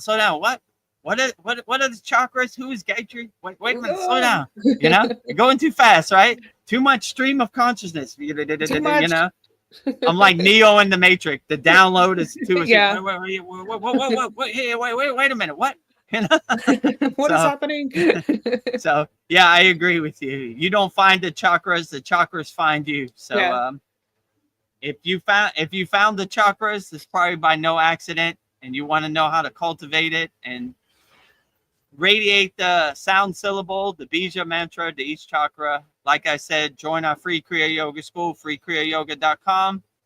We have a one-time class in there, how to unblock your chakras. And if you want to constantly get to the advanced techniques, join us all, me, Veronica, Darren, Mariana, Paul, everybody, kriyayogamasterclass.com. And yeah, while Veronica's changing her headphones, also subscribe to our YouTube channel. We only need 40 more people to get over 1,000. So support the movement, join our Kriya Yoga family. It's 100% free. Subscribe. We have daily Babaji quotes with me and Veronica, very profound. And we edit the best parts of these soul talks and satsangs every day. So a lot of value. Join us. And Yes. Whichever one resonates with you, that is the best way. So yeah. So if you need some tools and you're interested in these the supreme science of Kriya Yoga, pick your poison on the screen. You know, 2 are free, 1 is paid, but no pressure. Choose which works best for you. Well, I know this Himalayan sun is brutal on your head, so. Oh, you mean the Thailand sun, right? The Thailand sun. I think because my heart wants to go to the Himalayas, but you're in Thailand. With you know, the Himalayan sun is brutal too, because a lot of people don't notice the sun reflects off the snow, right? So you have to wear like sunscreen. I didn't know that. Like, I was like, my guru was like, you need to buy sunscreen or you're gonna get burnt. I was like, people don't get burned in the Himalayan mountains. He was like, yeah, you'll see, you know, and he was right. Like, it reflects. So you're not wrong. The Himalayan sun is powerful. Also, the reflection on your head. I learned the hard way, right? You can get sunburn in the Himalayan mountains, the frozen tundra of the Himalayan mountains. So you're not wrong. You could get burned in the Himalayan sun, and the Thailand sun is powerful also. They'll both get you. They'll both get you. Well, I like Sandy's emojis. It's snakes and dancing. So you're snake charming. Snake charming your kundalini slowly and gently. Let it uncoil up your susimna nadi. You know, so when people say your kundalini is dangerous, I've never seen it, but we go slowly and gently. And like I said, we sing to our kundalini and our chakras. So nothing dangerous here. You know, we take the elevator from the bottom floor to the top floor. If you go straight to the top floor and you're not ready for it, maybe you blow your light bulb. But if you go slowly and gently, like we teach in our class, you'll be great, you know, and you'll live a blissful life and experience a blissful states like Darren Carter. So I'm very happy to hear the benefits and fruits of our practicing Kriya yogis and yoginis, you know, so that is a beautiful thing. Well, this is a thought I've been having. It's kind of harsh, but I was like, do people love me for who I am or for what I do? And do I love myself if I fall short? Because it's like, I don't know, with my health problems and not being, I don't know, it's just like, I kind of don't love myself unless I'm like doing something, like I'm bringing value to the world. But like, I don't know, it feels like everybody wants something from me. Like, I don't know. I feel like how many people just love me for me, or am I doing something for them to love me? Yeah, if people love you for what you can do for them, I mean, it really doesn't matter. As long as you have self-love, then how other people feel about you doesn't matter, because you love yourself regardless of how other people feel. So if somebody loves you for what you can do for them, you know, it doesn't matter, because they have the wrong expectations, and that's something they have to look in the mirror. But when you love yourself and you have self-love and you have self-realization, you become a free bird. You become liberated. You moksha. You don't care. You only love me for what I could do for you. You know, like, I don't care what you think. Like, who cares? I live my life as a free bird, and if you want to add to that, become a plus. If you want to minus from that, go away. You know, like, don't become an energy vampire. Or, you know, sucking my energy. You know, stealing my daily charge on my battery. You know, just, this is who I am. You know, love me or leave me alone. Right? Like, if you don't want to be a part of it, go away. You know, like, just love me for what I can do. you begin to see, like, what I need you for. I need people who uplift me, and when I'm in a lower state or feeling low, you uplift me and make me a better person. If you constantly drag me down and become an energy vampire, then get lost. What I need you for? Like, how do you add? How do you make my fire become a bigger fire? You know, like, if you put water on my fire, you're putting my fire out. I don't need that. I need a bigger fire. So I need more energy. So yeah, if people don't respect you, they only respect you for what you can do for them, I mean, it doesn't matter. Get away from toxic people. And I would just always say, be a radiating antenna of self-love, right? You love yourself, and no matter what happens in the world, you always maintain your unshakable self-love, right? Like, you become an unshakable mountain. Like, if you love me or you don't love me, I don't care. I have my own self-love, and I radiate my own love. So I don't need anybody else, because I become a nuclear power plant of self-love 24 hours a day. So I don't need anybody else's energy, because I carry my own nuclear power plant of energy, right? So if you want to come, cool. If you don't want to come, that's cool. You know, I have my own energy. Like, what they say, come to party, bring your own bottle, right? I bring my own energy to the party, you know? Like, I don't need anybody else's bottle. I got my own bottle, you know? Like, I bring my own energy. You don't need to go anywhere. You don't need to do anything. You just radiate your own energy, right? Like, have my own energy, will travel, you know? So I bring my own energy no matter what. And what other people do or how they feel, I don't care, you know? I'm a free bird. I'm liberated. I fly high, you know? I don't care if you like it or not, or if I don't need any other bird to help me fly. I have my own flying ability, you know? So if you want to fly with me, that's fine. But if you want to talk bad about me, then get lost. You know, I told this story before. I read a book. It was called Jonathan Living Seagull.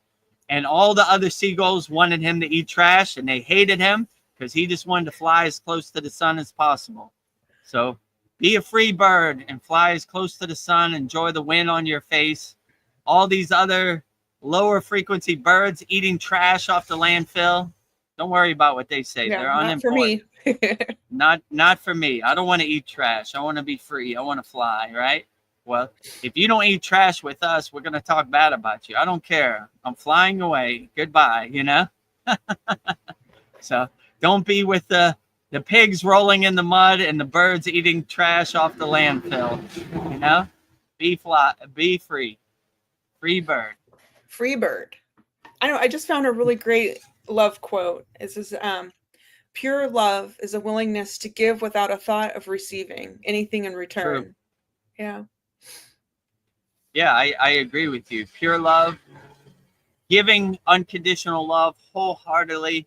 What feels better than that? With no expectation, no thoughts of rewards or results or anything. Just giving unconditional love straight from your heart, unlimitedly to everybody, whether they want to accept it or not. You become like a nuclear power plant radiating divine love, a satellite dish, a radio antenna vibrating, you know, the love signal everywhere, right? So yeah, I said something funny in this Soul Talks earlier. I want to be a divine sun, melting all energy vampires out there, turning them into dust, right? Same way. You know, goodbye, right? All your toxic energy has no meaning over here. Melting them away, right? So yeah, always radiate unconditional love 24 hours a day, unlimitedly, you know, no expectation, no thoughts of rewards or results, just doing it. You'll feel great, outstanding every time, for sure. Well, money back guarantee. Money back guarantee. Thinking, will love save the world? I'm thinking yes. I sure hope so. You know, like definitely the world would be a better place, less violence, less harming, less lower frequency if everybody radiated unconditional love. So I would definitely encourage the whole world to have a collective loving vibration, unlimited love, wholeheartedly. Love everybody wholeheartedly, no matter what their skin tone, no matter what their flag, no matter what their religion, no matter what their language. Love everybody wholeheartedly. And I think the 99% can overcome the 1% by unconditional love, you know? Well, Darren Carter has a comment. He says he's been getting strange vibration feelings in different places on the body. That sort of feeling when your phone goes off in your pocket. Oh.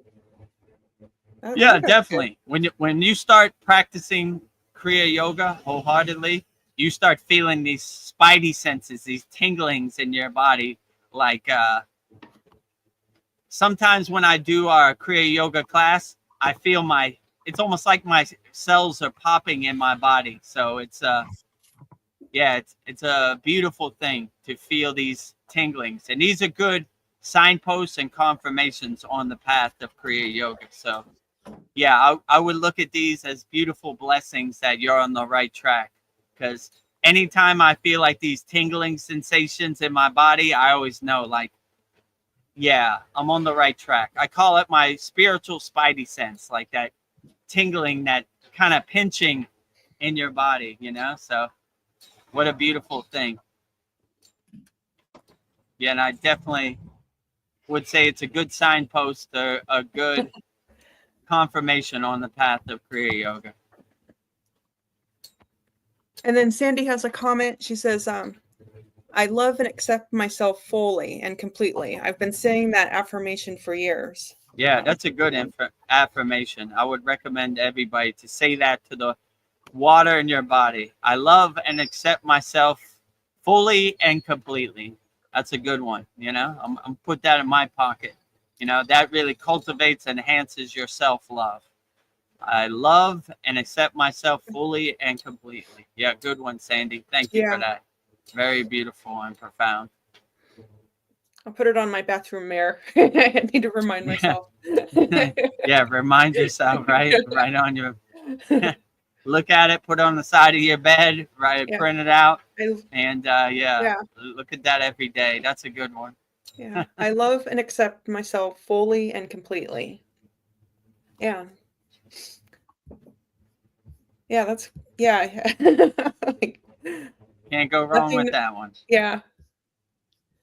I guess I'll end like I usually do with questions from Arjuna to Krishna and me to you a year ago. Like, let me see. Arjuna asked Krishna, "What are the symptoms of one whose consciousness is thus merged in transcendence?" Whoa.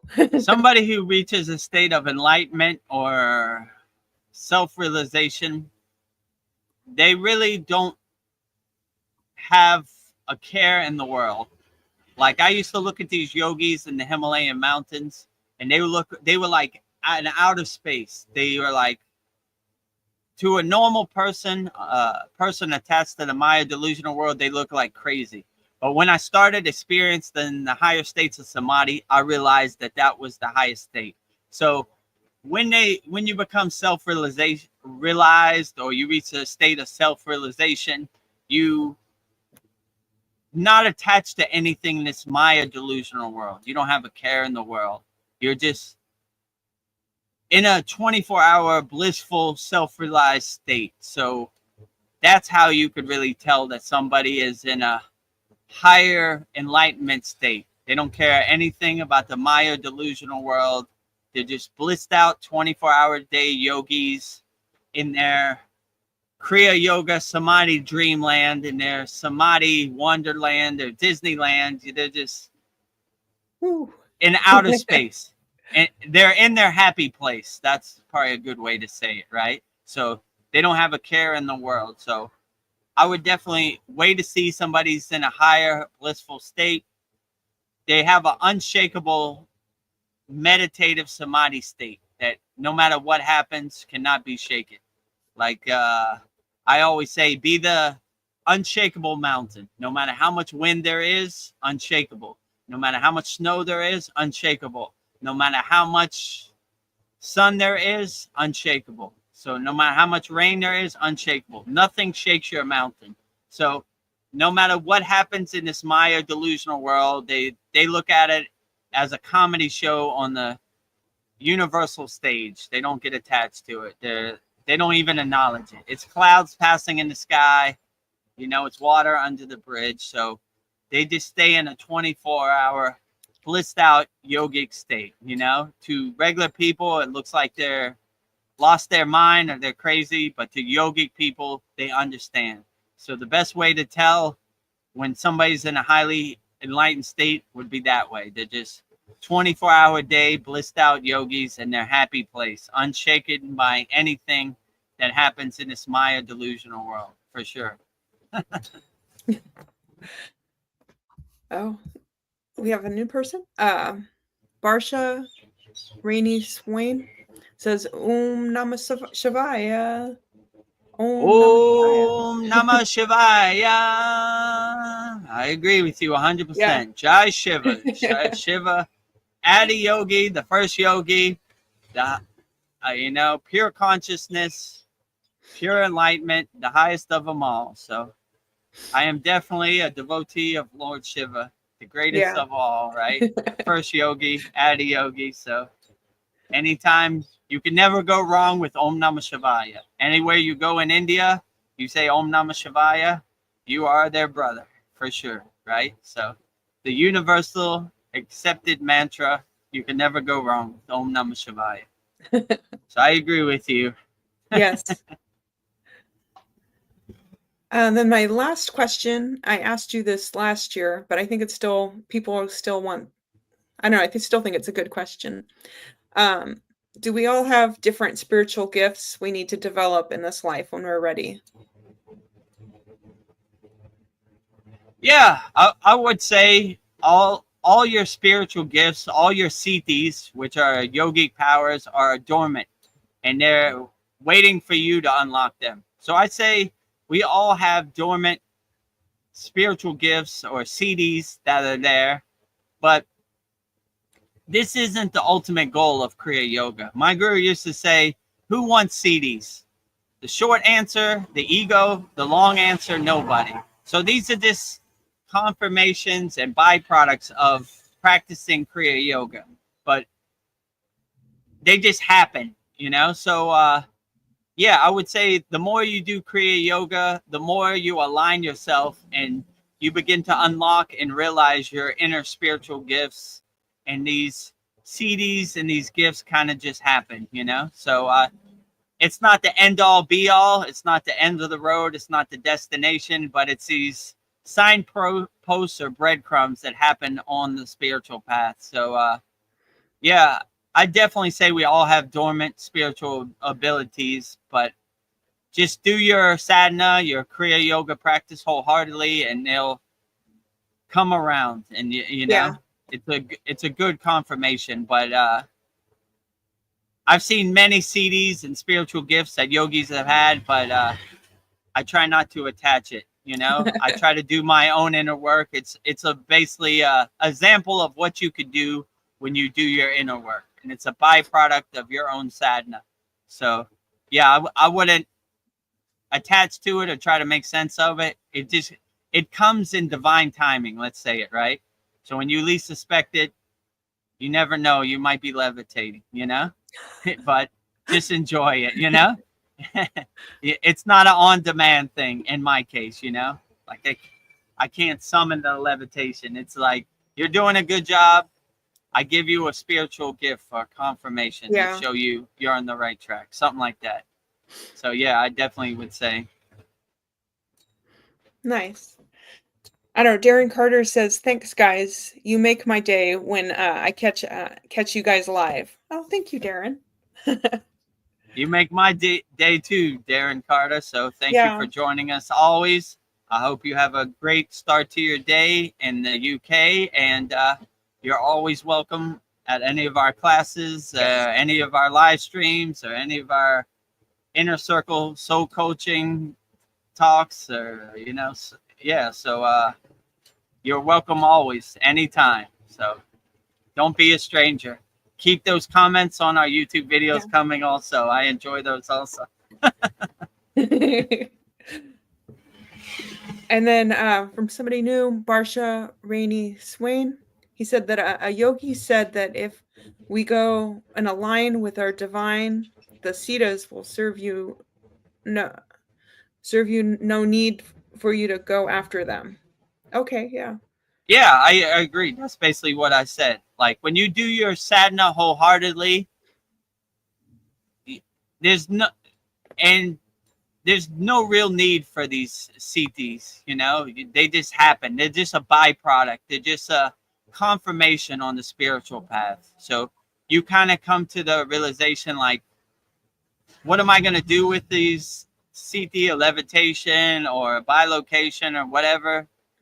You know, it's cool. It's a good confirmation, a breadcrumb, a signpost on the spiritual path, but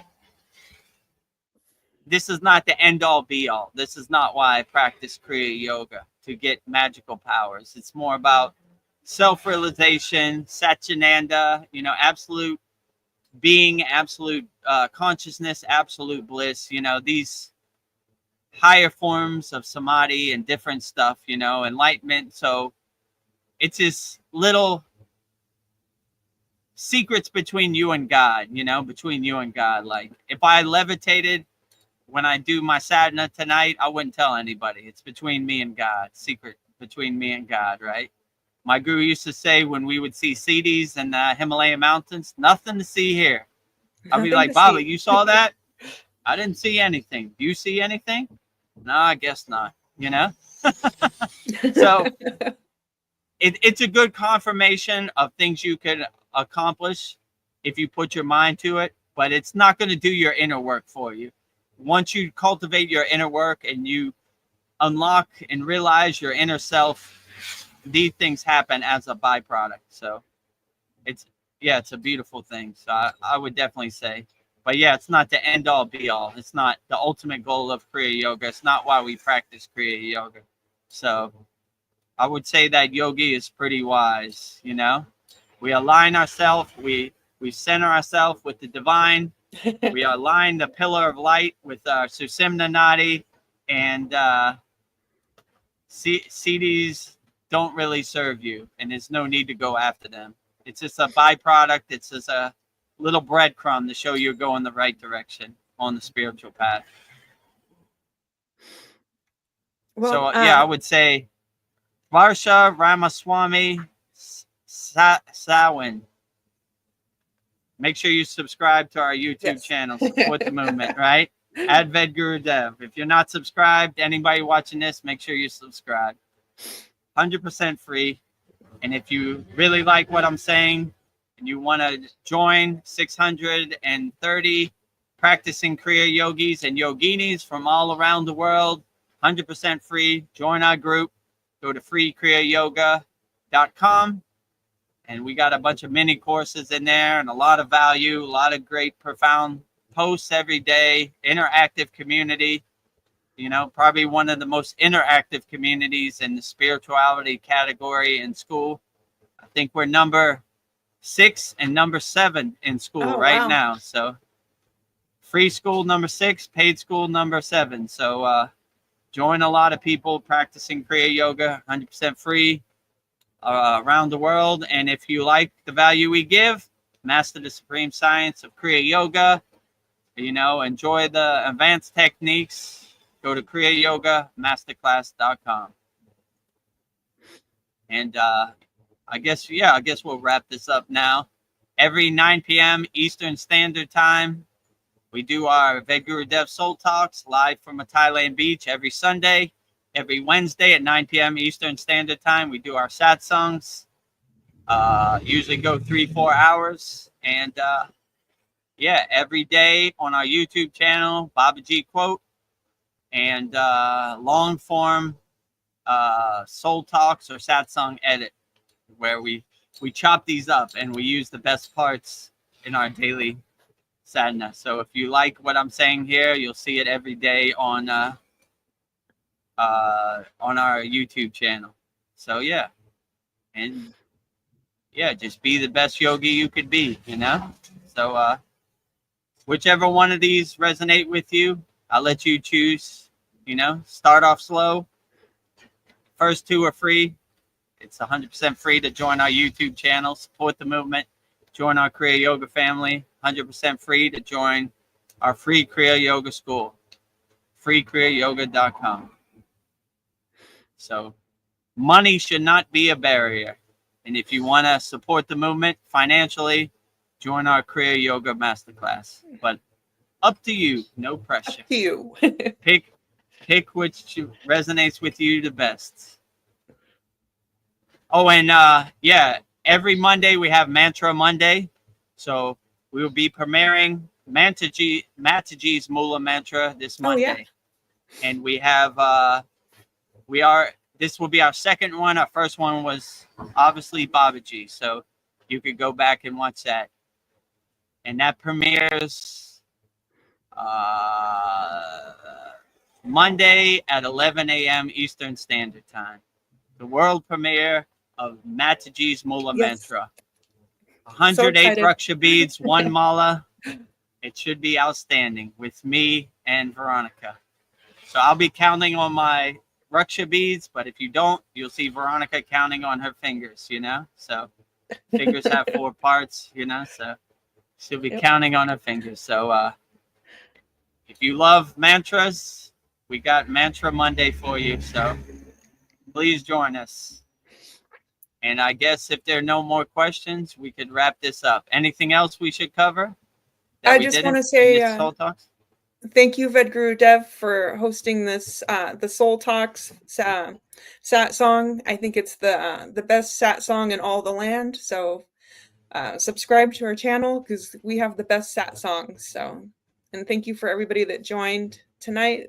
I just think that these conversations are so good to uplift our souls. So yeah, thank everybody for coming. Yeah.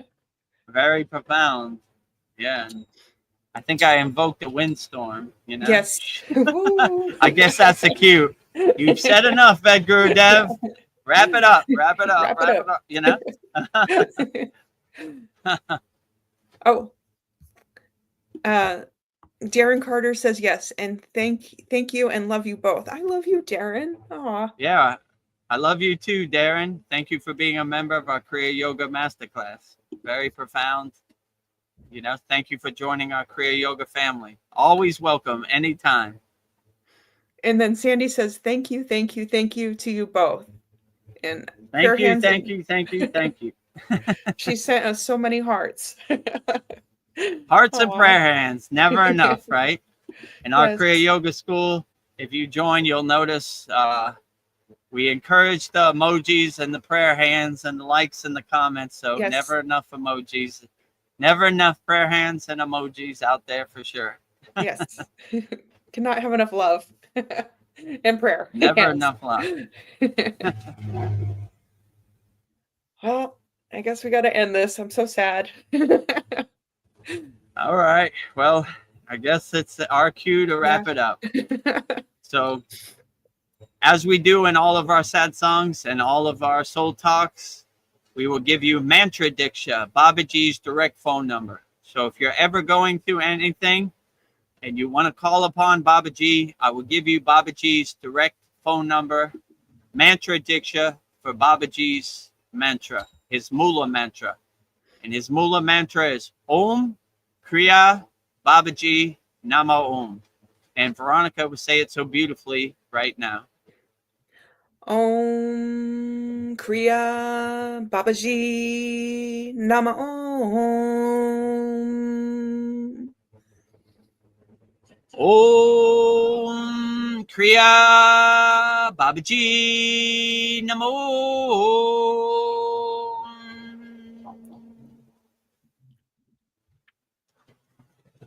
And lastly, we will sing the Shanti Universal Peace Mantra, sending peace and love and healing energy to all people all around the world. All of our Kriya Yoga School members, all of our friends and family, all of our loved ones, all of our children, sending healing, love, peaceful energy to all people all around the world with our Shakti, our Shanti Universal Peace Mantra. And Veronica will say it so beautifully right now. Okay. Om Shanti, Shanti, Shanti. Shalom. Sat Nam Sadhu Tao Em Spirit. Swami Kami Amen Amen. Om and Selah Hom. Om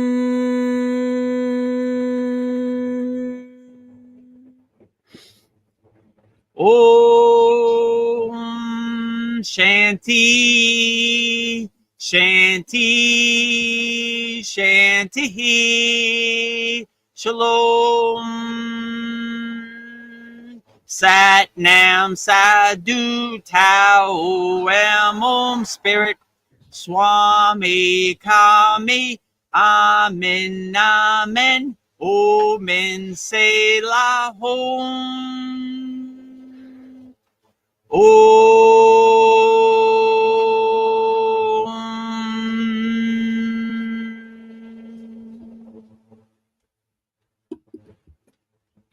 Are you feeling spiritually lost, like you've tried everything, YouTube videos, online courses, even meditation apps, but still something is missing? Wondering, is this all there is? The world is loud and chaotic, and your soul is overwhelmed, craving inner peace, but you can't find your way back to yourself.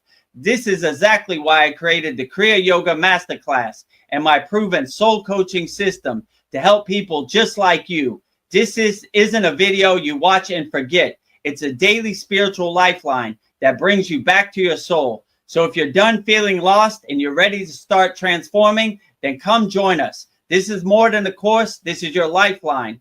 Go to kriyayogamasterclass.com.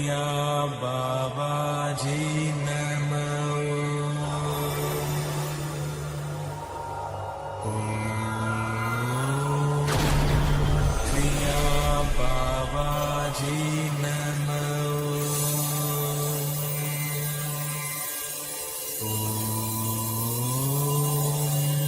क्रिया बाबाजी नमो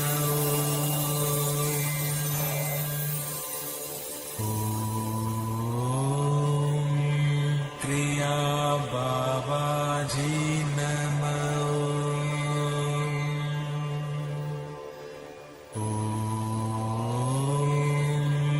क्रिया बाबाजी नमो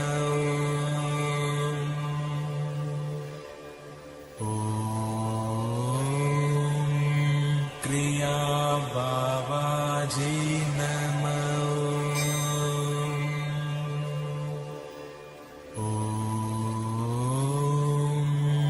क्रिया